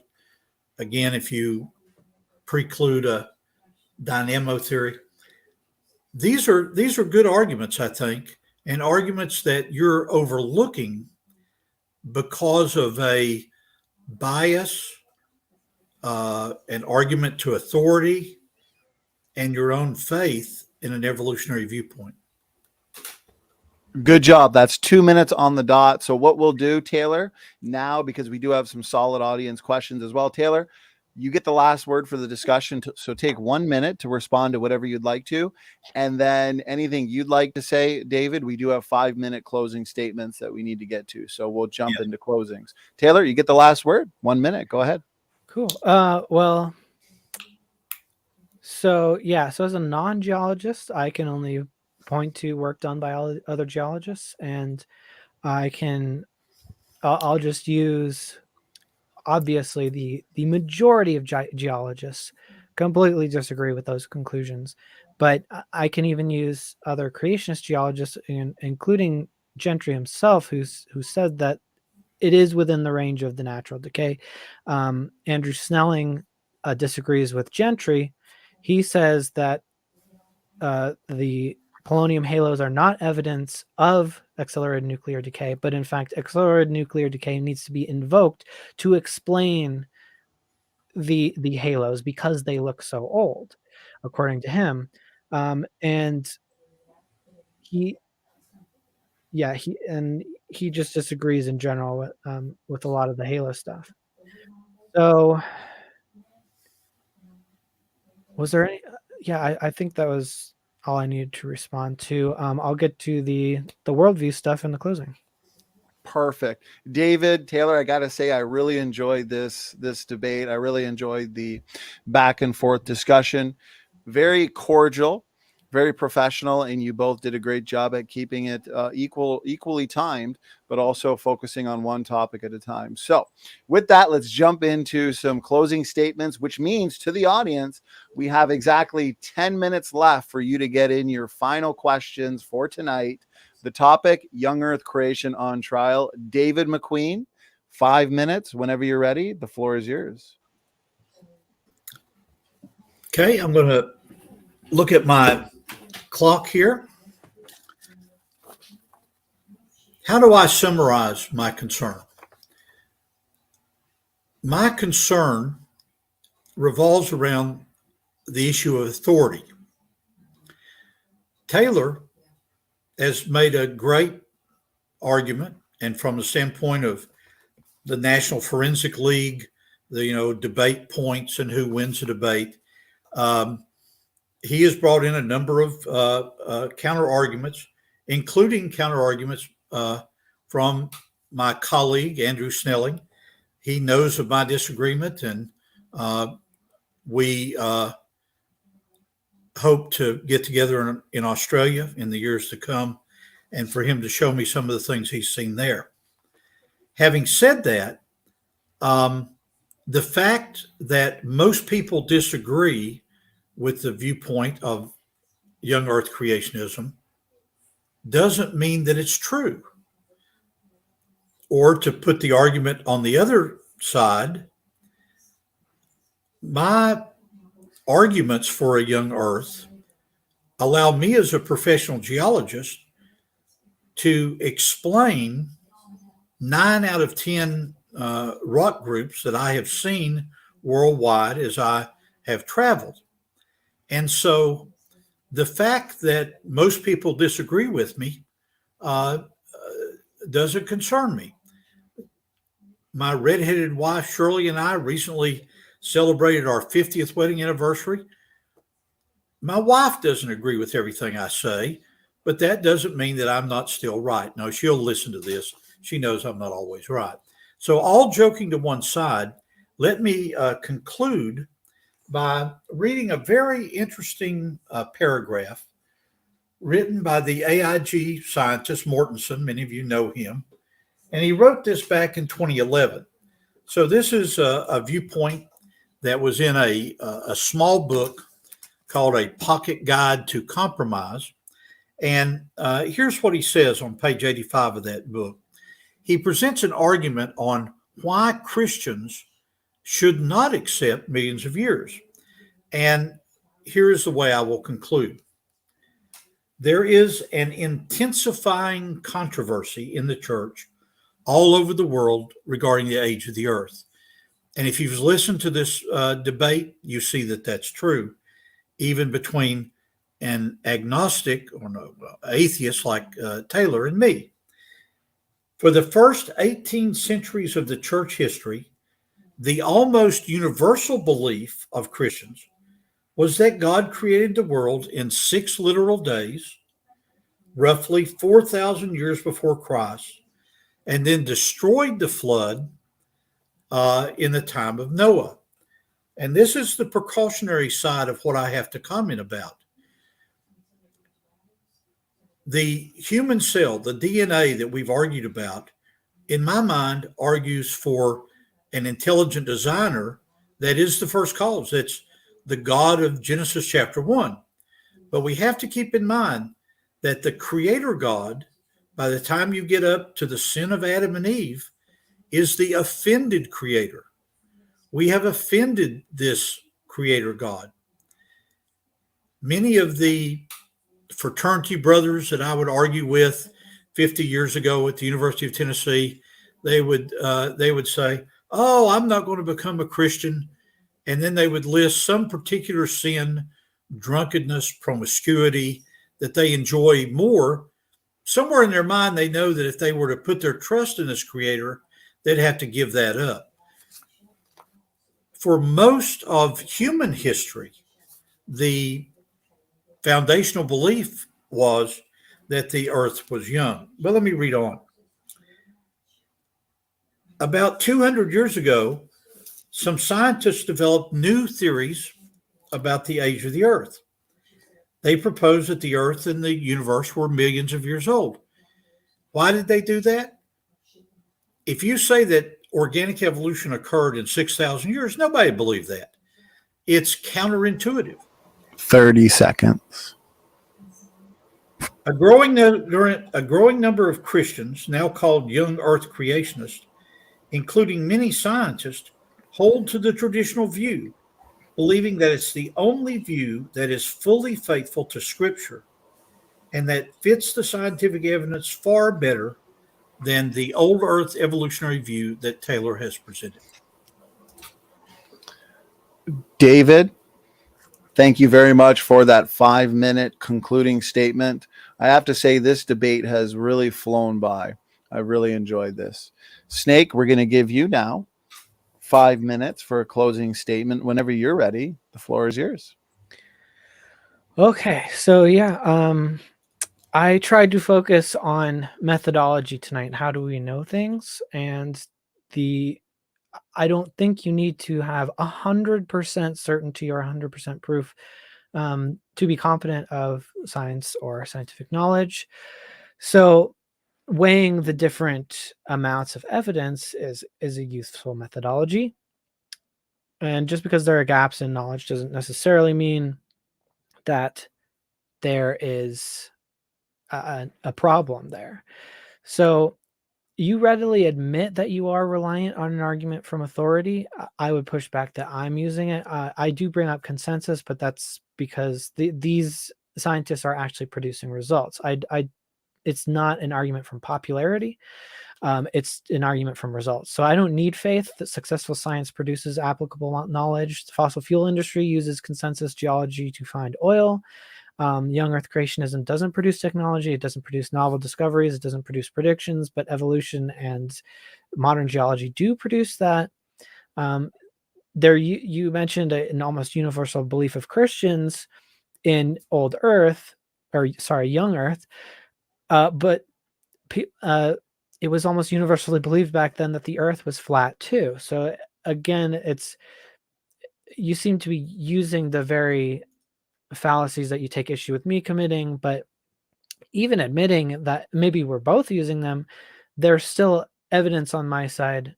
There doesn't seem to be evidence on your side. So the other part of that is the fact that so many scientists make the conclusion of old Earth is actually a theological problem, because that leads to a deceptive God or a weaker God that should know the conclusions that the most educated people are going to come to, people who are mostly in the Christian faith. And yet he sets up the world in a way that deceptively indicates a conclusion that you're saying God doesn't want us to come to. So that's a theological problem. The methodology here seems to be all just I actually didn't get the chance to ask the question, but it seems that you're kind of starting with your Bible is true and accurate and working from there versus actually coming to this conclusion with evidence. Nothing precludes the old Earth. We didn't hear any evidence against the old Earth. Really, we heard some weak evidence for a young Earth. But the old Earth makes very few assumptions. All assumptions that we have are backed up with tons of evidence, such as the decay rate. It's the only rate we witness. Sure, something could have changed in the past, but we have no evidence of that. So, but we do have tons of preclusionary evidence, i.e. contradictions, not simply just gaps in knowledge. But it does seem like your basis for this is simply a prior commitment to the biblical story. I don't see a reason to accept that as my prior commitment. So, but according to all known evidence, we can preclude that assumption. So in order for us to reject the scientific evidence, we would have to overturn a lot of physics with more scientific evidence. But which is why science is better, because it actually makes room for new information instead of saying, this is the story, we're sticking with it no matter what the evidence says. Would like having that prior commitment to that story. So I don't know why I should accept that, other than just an arbitrary belief that I'm just going to decide to accept the Bible and try and fit the evidence to that. That's letting belief dictate what the evidence is rather than letting the evidence dictate what our beliefs are. So if I would change my mind, it wouldn't be because of the evidence. It would going to just be an arbitrary switch of this fundamental belief. And yeah, a lot of the responses, if not all of them, to the preclusionary evidence that I gave shifted to some other topic. Like, for example, the resurrected corpses that were walking around Jerusalem. The response was talking about where the body of Jesus was with the evidence of ERVs. I understand you're not a biologist, but it is very damning evidence against young earth creationism. It shouldn't be possible. Especially with the theological conclusion that God should put evidence for us. 20 seconds. But with that, you shifted to irreducible complexity, used a lot of tu quoque fallacies. So we also didn't see any evidence that the Bible should be trusted as a historical document. So yeah, I think I gave a lot of evidence that would preclude young earth creationism, and I didn't hear much in response.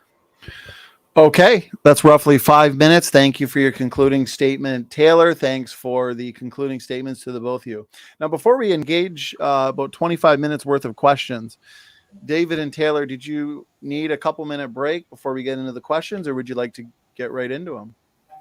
You know, my interaction with Taylor has excited me so much.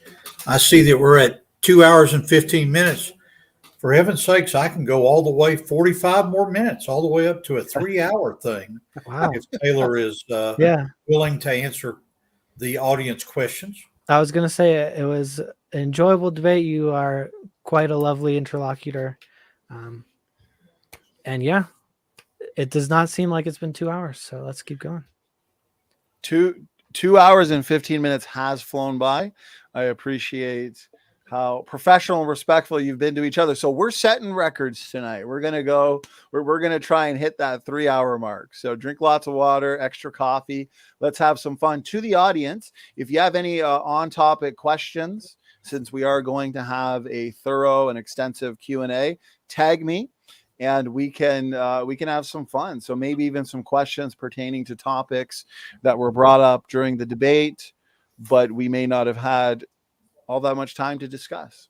So with that, question number 1, we're just going to start at the beginning, and we've got a healthy mix of questions for the both of you, Snake and David. Good mix in the chat of creationists, evolutionists. David, one of your number one fans here, creationist crybabies, got the first question for you. So here we go. Let's have some fun. David, if you never read the Bible and just spent your life determining how old the world was, wouldn't you come up with a number in the billions using multiple dating methods? Crybaby, you better get ready to cry, because I'm going to point out where you're wrong there. When I was an undergraduate student, I was privileged to work with Bob Gentry at Oak Ridge National Labs regarding his work on polonium halos. If I had come to that as a young geologist with no Bible knowledge, if I'd grown up the way that my father and my grandfather wanted me to, neither my father nor my grandfather McQueen were interested in the Bible. They were critics of the Bible. They would have never wanted me to even study the Bible. But if I had followed their path, and then as a young student had worked as a lab assistant for Robert Gentry, and helped him polish down halos found in fluorite and biotite, and helped him to edit as best I could as a young scientist. In 1973, I helped him edit a paper called Ion Microprobe Conformation of Lead Isotope Ratios and the Search for Isomer Precursors in Polonium Radiohalos. I mean, this is nuclear physics being done at Oak Ridge National Labs, one of the premier laboratories around. If all I had known was Gentry's work, then I would be forced to question a billion-year-old Earth. David, thank you for the response. Taylor, floor is yours. Go ahead. Mm-hmm. Excuse me. Yeah, that was kind of my last point. It does seem like if not for the Bible, we wouldn't be coming up with young Earth arguments.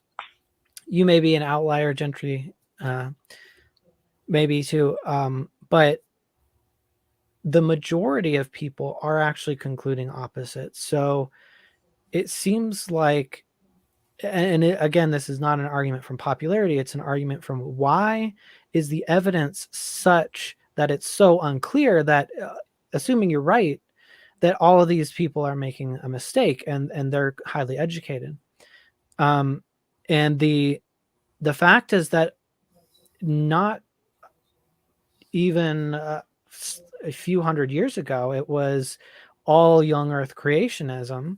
And the evidence actually swayed people away from that. So it was all of these discoveries by young Earth creationists who were saying, look, this is not consistent with a young Earth. And so even though they had that Bible assumption, they still couldn't hold on to that. So the evidence, assuming you're correct about the conclusions, the evidence is not set up by the creator in a way that is easily understood by all of the best educated people on the planet. So it seems like the people who are holding out just because of the Bible, most of them. May I respond to that, Donny? Yes. So whoever the question is for, we're going to make sure gets the last word. So David, question was for you. You get the last response. The reason that Taylor's wrong on this is what I've gone up here. He's questioned the usefulness of a young Earth model. Now, most people in the 21st century value the usefulness of some job, medicine, engineering, because of the amount of money they can make in applying that profession. So my argument is that Taylor and Conspiracy Cat, a number of people I've debated, underestimate the number of young Earth creationists that are actually working at national labs, government facilities, whether it be the NASA or whatever. Why? Because these 30-year-old young Earth creationists, when they go into work, they know that they're going to lose their job. They know that they're not going to have enough money if they go around talking about creationism to buy a new car or to put their children through college. The second argument, and we can return to this later on, is that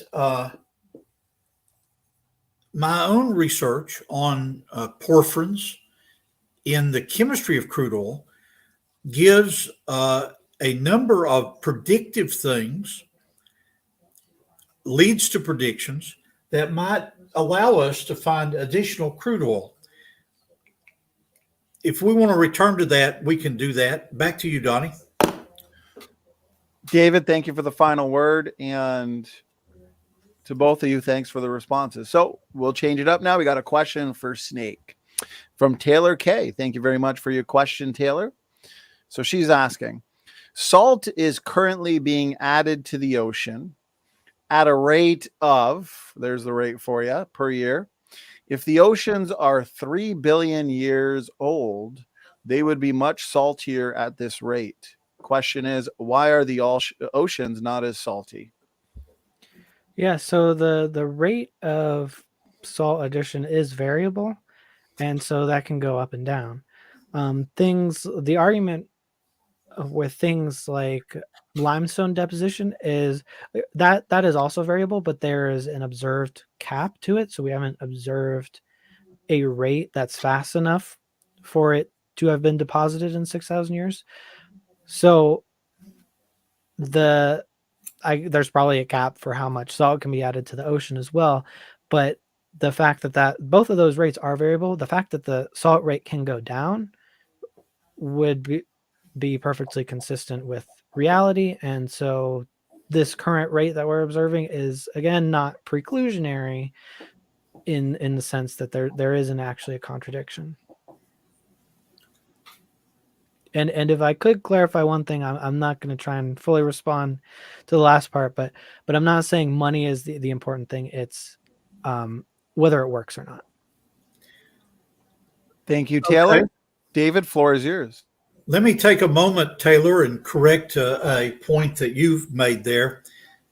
You said that the evolutionary community believes the ocean is 3 billion years old. Well, that would put it in the Precambrian. And no 21st century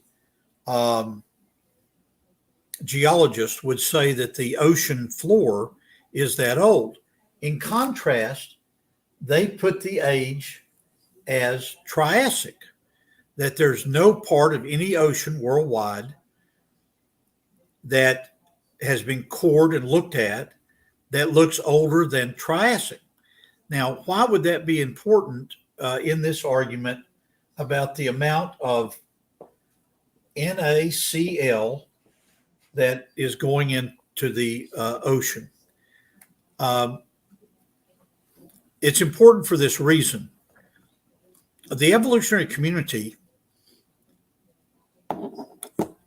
believes that any excess salt, any excess copper, any excess sodium is recycled in the subduction zones around the Earth, around the plates. The argument around, it's a point of fact that the amount of sodium, potassium, silver, gold, copper, lead, zinc that are found in the ocean floor or in suspension in the modern ocean water is far less than would be predicted by a ocean that's even as old as Triassic.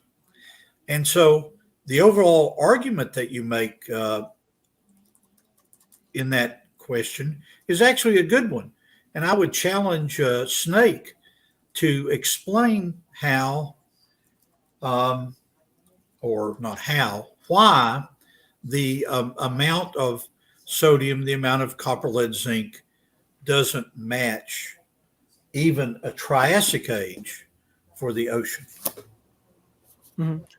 So I'm not sure why you think that would be predicted by the age of the Triassic, because that would be excluding a lot of other things that we know about. So that would be, so the assumption of consensus is not that the salt deposition rate, or not deposition, but salt accumulation rate would be the same. That wouldn't be an assumption. And there's also built into a realistic model would have to, as you mentioned, be ways of taking salt out of the water. And both of those rates are variable. So the prediction that you mentioned would only be an unrealistic model of just a flat accumulation rate that is what's current. And yet, but in reality, we know that the rate is variable. And we also know that there is a variable rate of salt coming out of the water. And so one might be high right now and the other might be low at this point, but those can change, and we should assume those change because the conditions are much more complicated than just this one variable staying constant over time. So that would not, so I don't think that would be a realistic prediction that anyone would actually make. Okay, Snake, thank you for the final word. Question was for you, so we'll move on to the next one. Now we got a question for David, comes in from Echoing Erudite. Question for David. Based on current erosion rates, shouldn't mountaintops have eroded flat, or at the very least, millions of years of fossils should have been washed out to the ocean? Go ahead, David. Okay. My wife came in and asked me how much longer this is going to go, because I got to do the dishes and mop the floor and stuff like that. But we'll just go for the 30 minutes that I promised here. And if I don't show up ever again, you know that my redheaded wife has finally done me in. But the answer to the question there, current erosion rates and about mountains, is a point very well taken. And we can illustrate it this way. If we look at Mount Everest, and here's a tree to indicate that I'm drawing a cross section. So this is Mount Everest over there in that whole area of Nepal, and where the Indian subcontinent collided with China, that plate there, and pushed up Mount Everest, the tallest mountain on Earth. When we look at Mount Everest, we can find embedded in the rocks of Everest fossil material. And so the red dots will be fossil material. Now, many creationists incorrectly think that these fossils are somehow stuck on the side of Mount Everest like that. They're not at all. They're embedded in the rocks of Everest. Okay, now, if we take an old Earth and the age of these rocks, and let's just say, for purposes of our argument, I'd have to look up what the evolutionary age of Everest is. But let's say that some of these rocks here are Cambrian, or 600 million years old. They may not be, but let's just say they are. If you take the present as the key to the past, which I think is one of Taylor's assumptions, if you take that argument, then the amount of erosion in 600 million years should have reduced Everest to a plain feeding into the deltas of all those rivers in India that have the same deltas as I was talking about tonight, that for all that we know by objective science are 5,000 or 6,000 years old. Does that help answer the question? Thank you, David, for the question. Let me get the question back up so Snake can see, because Snake, the floor is yours now. Go ahead. Yeah, so there does seem to be a problem with the unrealistically high rates of lots of things happening in the flood story, such as evolution, speciation rate, fossilization rate, decay, radioactive decay rate, tectonic activity, ice accumulation, season cycling, lithification, limestone deposition, and this isn't even half of what we're seeing. It is all of this would have had to occur at rates that are not observed. So when you say that the present is the key to the past, well, yes, it is, but at least the best available key to the past. So that's the best available information that we have. Things that we observe in the present, we know that it's at least capable of doing this. So with all these extremely accelerated rates that have to have occurred in the flood story, these are rates that have never been observed and are in many cases just not physically possible.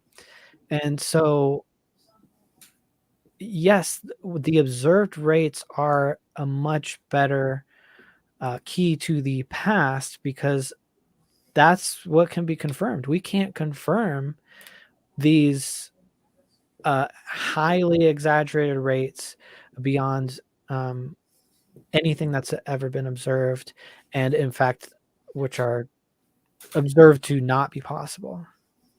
So there may be flaws. There certainly are things that we haven't observed yet, or that we might never observe, that would be possible in the past. But we shouldn't be making assumptions about things that we haven't been able to test.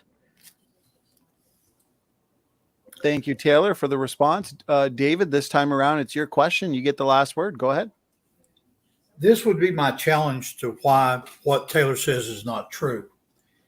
Let's take one of his critiques, the idea of the amount of limestone in the fossil record.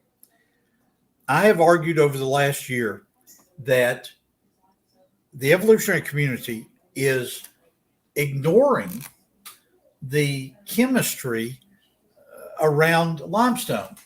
Recall that limestone is really a very simple compound. It's calcium carbonate, CaCO3. So if we focus on CO2 in the atmosphere, and we look at the variables that we know is present in the modern ocean, and certainly would have been present in the ocean of the flood year, you've got variations in pH. EH is a measure of electrical conductivity and availability to the ions. Temperature affects this, pressure of CO2. So you can get the direct precipitation of limestone from even the modern ocean. Taylor, you and Donny and I should really travel to the Bahamas, to Andros Island, because my professors went there. It's a good reason to get off on spring break. Oh, we're going to study the limestones in the Bahamas. So it turns out if you go to Andros Island, the three of us can walk out in a type of limestone mud that is called micrite, and we can see limestone being formed today. And so there's no question that it could be rapidly formed in the past.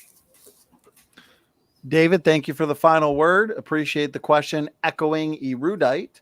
Next question, we'll get one now for Snake Was Right. This comes in from George Bond. George Bond, good to see you. David, I think you know who George is. Yes, he's my friend from down under. There we go. So, George, question for Taylor. Question is, secular geology says coal forms in swamps, but Araucaria, can anyone pronounce that right? Pine does not grow in swamps. Neither does silky oak, and many more found in Australian coal. Many are polystrata, ? Yeah, so I'm very certain there are no quote unquote polystrate trees. None of them go through different geologic ages. They do go through different conditions, which are easily produced quickly in local floods. So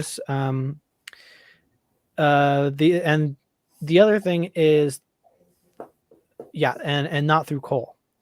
So there they are near coal and things like that. The other thing is that conditions change. You can have a swamp somewhere and then it dries up, or it used to be a desert and then it started raining there. And that's just basic climate change, and it can occur without human intervention as well. Thank you. And also thank you to Lorraine. She says, I say Asia. Okay, so David, floor is yours for your response. I very much thank George for bringing in a perspective from Australia. Again, 2 years from now, Ms. McQueen and I hope to travel to Australia and be around George and John Mackay and others there to see some of these examples. Let me give you an example snake that I've seen with my own eyes. If you and I were to drive to Nashville, Tennessee, in that area, the Nashville Basin, I could take you to a place where actually along the road, as I recall, it's even near an interstate, but at least there's some road that you and I could stand beside. And I can show you an honest to goodness polystrate tree that goes through 10 meters worth of sediment, some of which are coals, as it turns out. Snake's comment is correct in part. In other words, this whole section is considered either Mississippian, Pennsylvanian, or Permian. And so he's correct to say that this is a block of geologic time, but his rescue device of saying that there are no demonstrative, reproducible polystrate trees is simply incorrect, whether you're talking about Australia or Nashville, Tennessee. Thank you very much, David. Let me get the question back up. And it was a question for you, Taylor, so you get the last word. Go ahead, take your time. Yeah, I'd be curious to study that specimen. Quick Google search reveals nothing, so I would need like the name of it or something, or some kind of study going on that. But yeah, I would like more information on that. But based on my research, it doesn't go through huge geologic ages. I did mention conditions changing from dry to wet. The other thing I'll also mention is we have petrified standing tree fossils today that are sticking up out of the earth. Some are partially buried. So you could have conditions where the trees are petrified, and then you could have tons of geologic stuff happening on top of that, burying them, unburying them, anything. So that would be one explanation for why trees would appear to have been alive for longer than perhaps they appear, or it should be. Thank you, Taylor. Cute question from Lorraine Drosophila. $2 super chat. Thank you. Is your redhead blue-eyed, David? As a biologist, Taylor will be interested in my classification of redheads. There are speckled reds that have a lot of freckles. That's not my wife. There is the Star Trek The Next Generation Dr. Beverly Crusher. Is that her name? In Star Trek, am I remembering that right? The Next Generation? She's a blue-eyed redhead, so that's that species. My wife, her classification of redheads is that she's called an ivory red. In other words, she has beautiful skin, no freckles. The red hair will descend on me if we don't stop in 20 minutes, but that's okay. I would push back a little in if you had any insinuation that the freckles were not equally beautiful skin, because I do like both. But yeah, I myself, my beard can be red at times, so I'm not sure where I fit into that classification. Very good, guys. Maybe you'll have to add a new branch to that one. I focus on the female redheads, not Yeah. red men with red hair are called red-haired men. The word redhead is never used masculine. Go ahead. Or ginger. Correct. That's what the kids are calling it, That's what the kids are calling it. All right, guys, cool. Keeping it lighthearted. So here we go. Another question. Another one for you, Taylor. Alec Cox, $10 super chat. Appreciate it. So Alec is asking, if we came from primates, why can't we just mix a few DNA back to primate? Therefore, we are a totally different code than primates, and the two are separate and never were related. Taylor, how do you feel about that? Well, that's kind of a I don't know what to call it. I'm not sure if it's quite a fallacy or what, but the fact is that you can have a common ancestor with something that you can't mate with. So a great example that I always use is foxes. So there are like dozens of species of foxes, and almost all of them have different numbers of chromosomes and cannot interbreed. And while most creationists would actually accept that foxes are actually a subset of canines, so they're in a even larger order than just foxes, that they're related to wolves and dogs and perhaps other canines as well. I think we can safely agree and assume that the fox archetype, at least most, if not all foxes, are related to each other, even going from a biblical worldview point.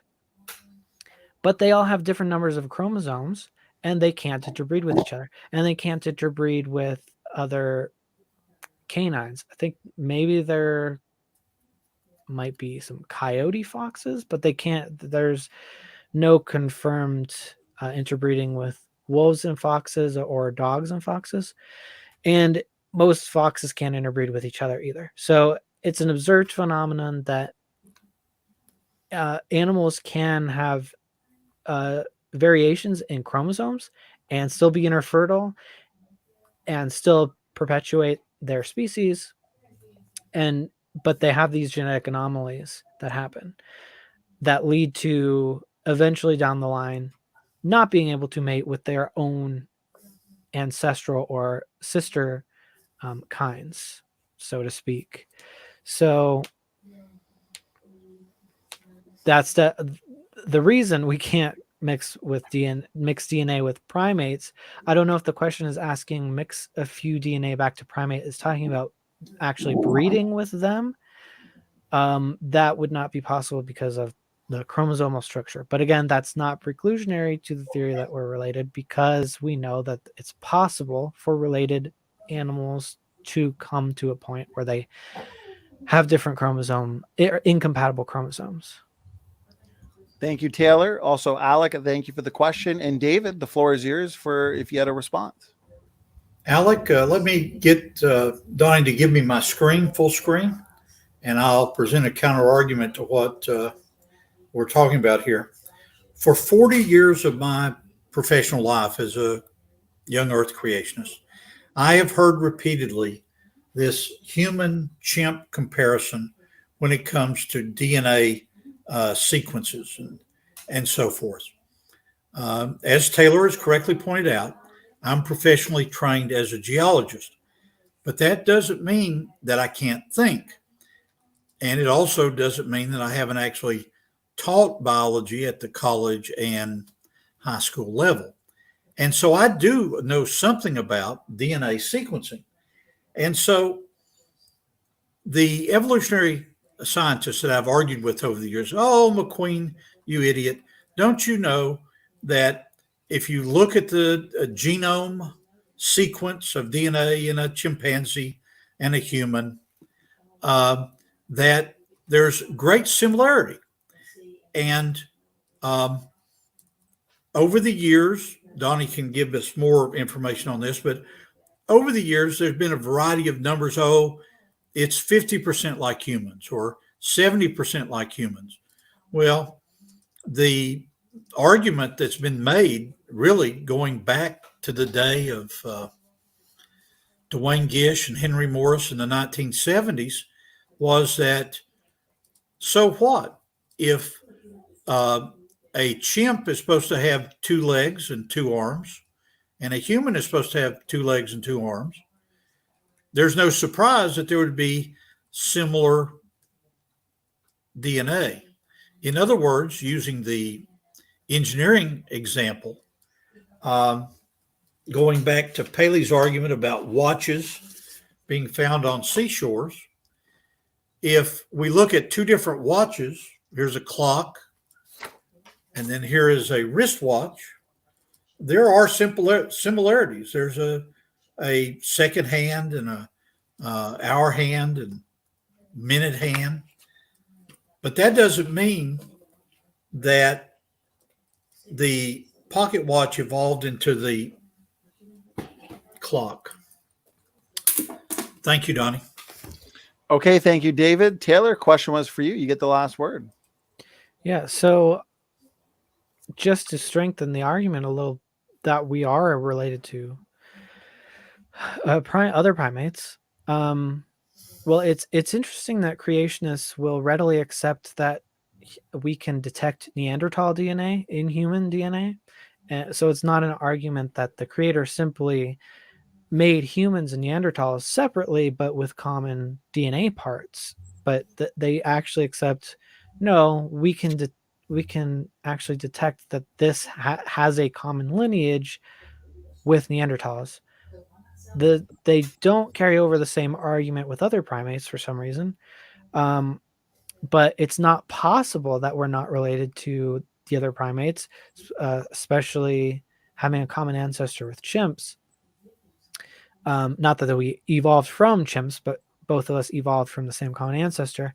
It's not possible that that didn't happen because there are DNA sequences that are exogenous or introduced by infections.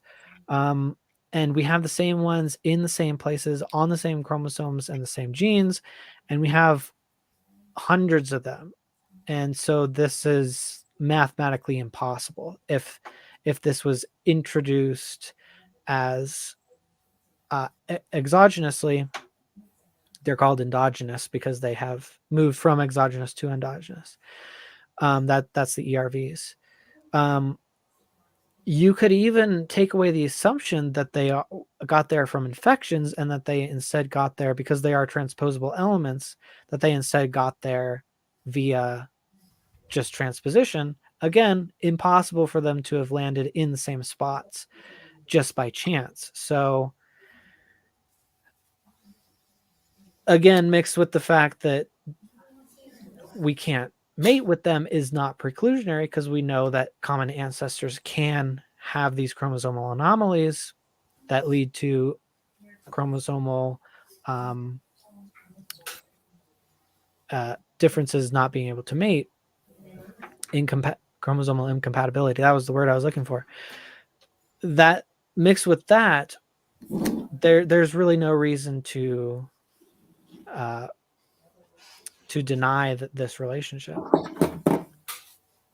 Okay, Taylor, thank you very much. We'll start winding it down now with one or two more questions. The Q&A, just like the debate itself, really is flying by. And so, as always with these Q&As, we could do them until the same time tomorrow. So I do apologize to anybody in the chat if we don't get to your question. There are quite a few questions that have come in.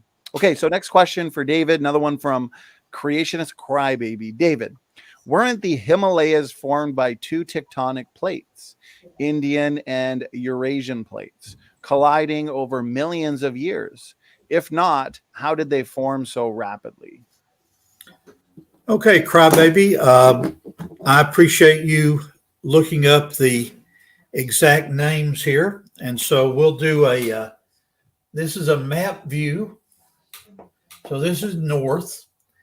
And we're going to look at the Indian Ocean in, let's say, the last month of the Great Flood, or in the time right after the flood, that I have come to call the post-flood residual catastrophe time.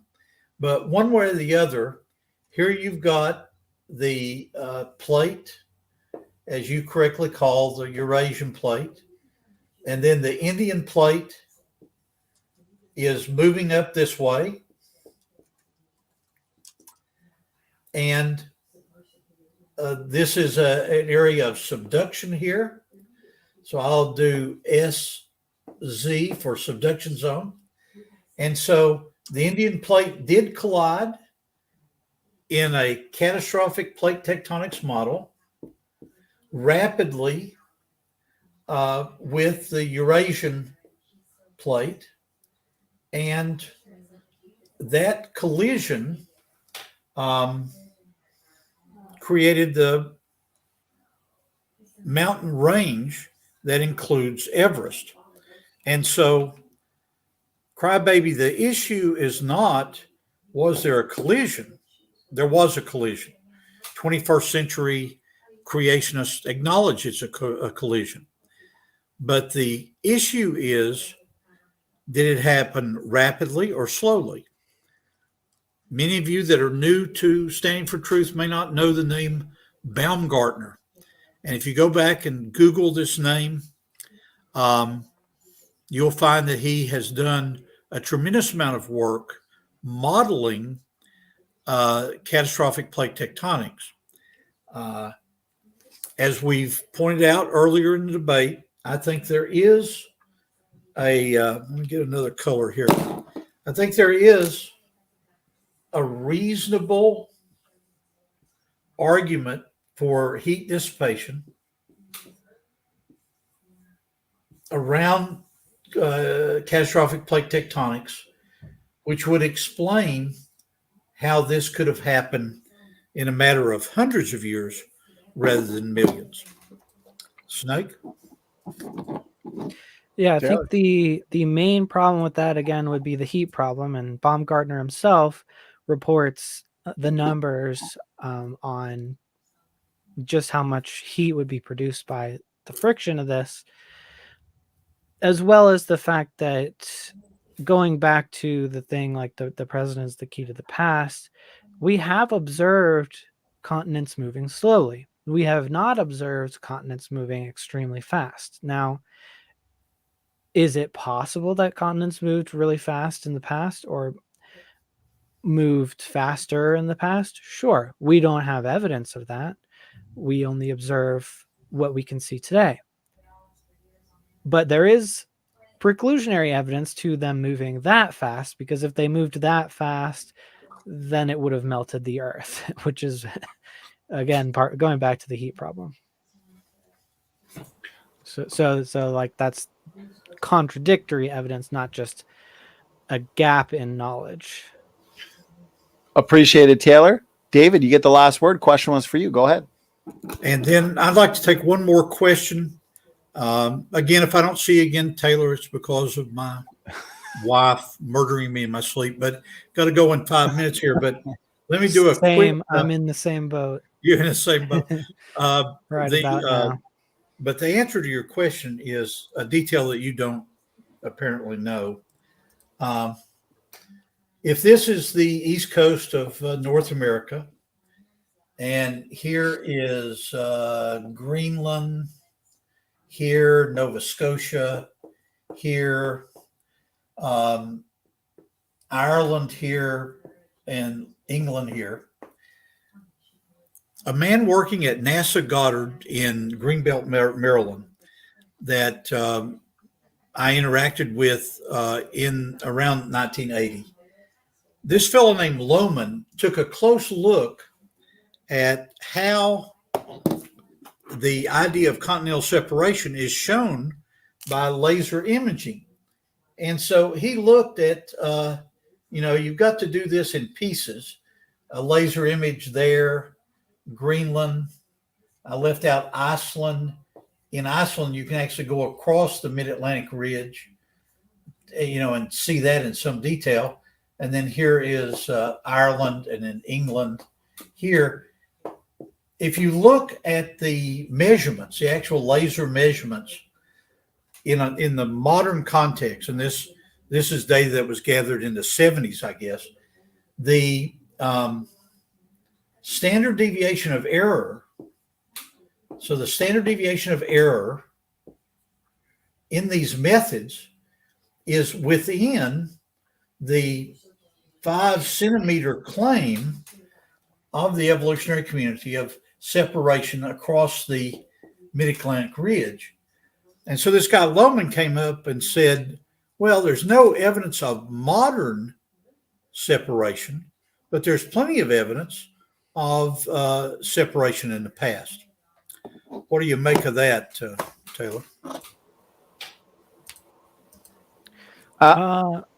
Actually, I think that was David. That was your question. So let's give you the last word. Let's get one final question in. Oh, sorry. Okay. Oh no, that's okay. It's been great. We got it does not feel like 3 hours. So great job to the both of you. Great endurance. So we'll wrap it up with one last question.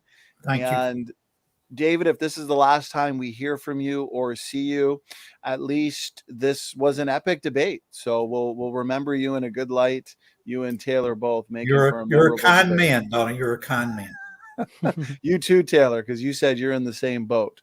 So this might be the last time we see the both of you. Okay, Taylor K. Final question for tonight. Question for Snake. Is there any evidence that the magnetic fields have ever reversed? Yeah, I haven't looked too much into this as much as a lot of the other stuff, especially because my focus is biology. But as far as I understand it, there's like iron dust that is present in the solid rock strata that you can go through the layers and see that they are turning, and they do this multiple times. And so that would be pretty good evidence since the iron is sensitive to the magnetic fields. Thank you, Taylor. David, go ahead. Give me full screen on this and I'll comment about that. Here is an argument that many of you have heard me use before about the decay of the Earth's magnetic field. Now, this precludes the dynamo theory. This is the idea that God charged the magnetic field of the Earth, and by the right-hand rule, you can see the generation of a magnetic field.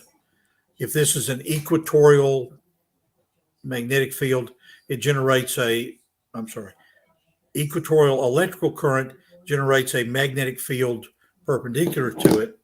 If you look at this argument in some detail, we now can take the work that Tom Barnes did all the way back to 1835 and bring it up to 2005.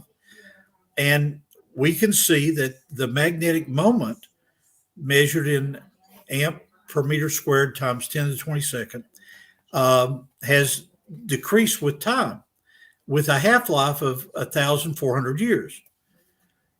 If the magnetic field was 32 times as strong as it is today, that would give an age of the Earth of 7,000 years. And this is by the right-hand rule. Now, where would magnetic striping come in that? Russ Humphreys and others have suggested that during the time of the Great Flood, because of all this catastrophic plate tectonics, the amount of heat generated and moving through the crust and the mantle, that there were reversals of the Earth's magnetic field during that time, and that's the way I would explain it. David, thank you very much. Taylor, you get the last word. Question was for you. Oh, sure. So yeah, the age of one cycle, well, I guess the age of one reversal, I would say doesn't really limit us to the age of that one cycle, so, or one reversal. So because, and I keep slipping with the word cycle, because it seems like it has gone through this reversal multiple times, so it is actually cycling. The evidence of the iron in the rock strata. And again, I don't try to appeal to authority or to consensus, but so there are geologists who say what you say, David, and then there are geologists who have different theories. And myself as a non-geologist, I'm not sure why I would pick the minority consensus, or I mean, I'm not. I guess I wouldn't know what to say, so I would have to go with probably the majority consensus. But as far as I've studied up on this, it seems like there is a cycling of reversals, that this happened multiple times. And as far as dynamo theory, I guess it's going to have to be another rabbit hole I'm going to have to go learn about. Well, Taylor, I very much enjoyed this, and contact Donny, and in a couple of months we'll have to do it again. You two can help me with something. What does it mean when a redhead is coming with a baseball bat? Oh, I have to get off now. A little bit of humor there. As George David, would say, I am gone. enjoy the Well, dishes. goodbye. And okay, well, there we go. Let's wrap it up.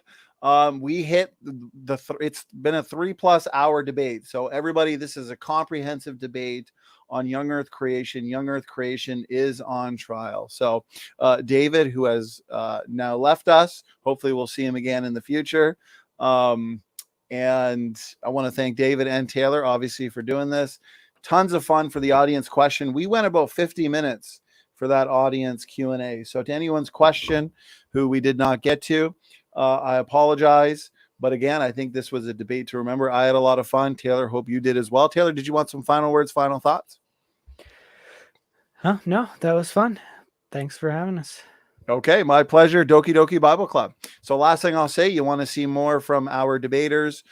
Snake was right. Here's his 2 debate channels, or channels in general. Snake was right and Debate Cafe. If you want to see more from David McQueen, you'll see more from him here on our channel, Standing for Truth. And I'll add, I think we have a bit of a need for some of the Christian and young earth debaters, so that we don't cycle through the same ones a lot. So if any of you are interested, there have been young earth creationists who won the debates on the channel, so don't be afraid.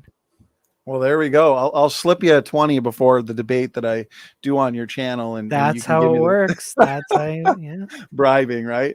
Yeah. You heard it here, folks. No, I'm just kidding. Yeah, let's do it. We'll get some more young earth creationists on your debate channel, Debate Cafe. So Snake, thank you. David, thank you. And to the audience, thanks for tuning in. We will see you this weekend. I've got a couple days of behind the scenes work, and so I'm looking forward to that. And then on Saturday, we'll see you for the Charles Jennings debate on soteriology. So with that, Standing for Truth is out. God bless all.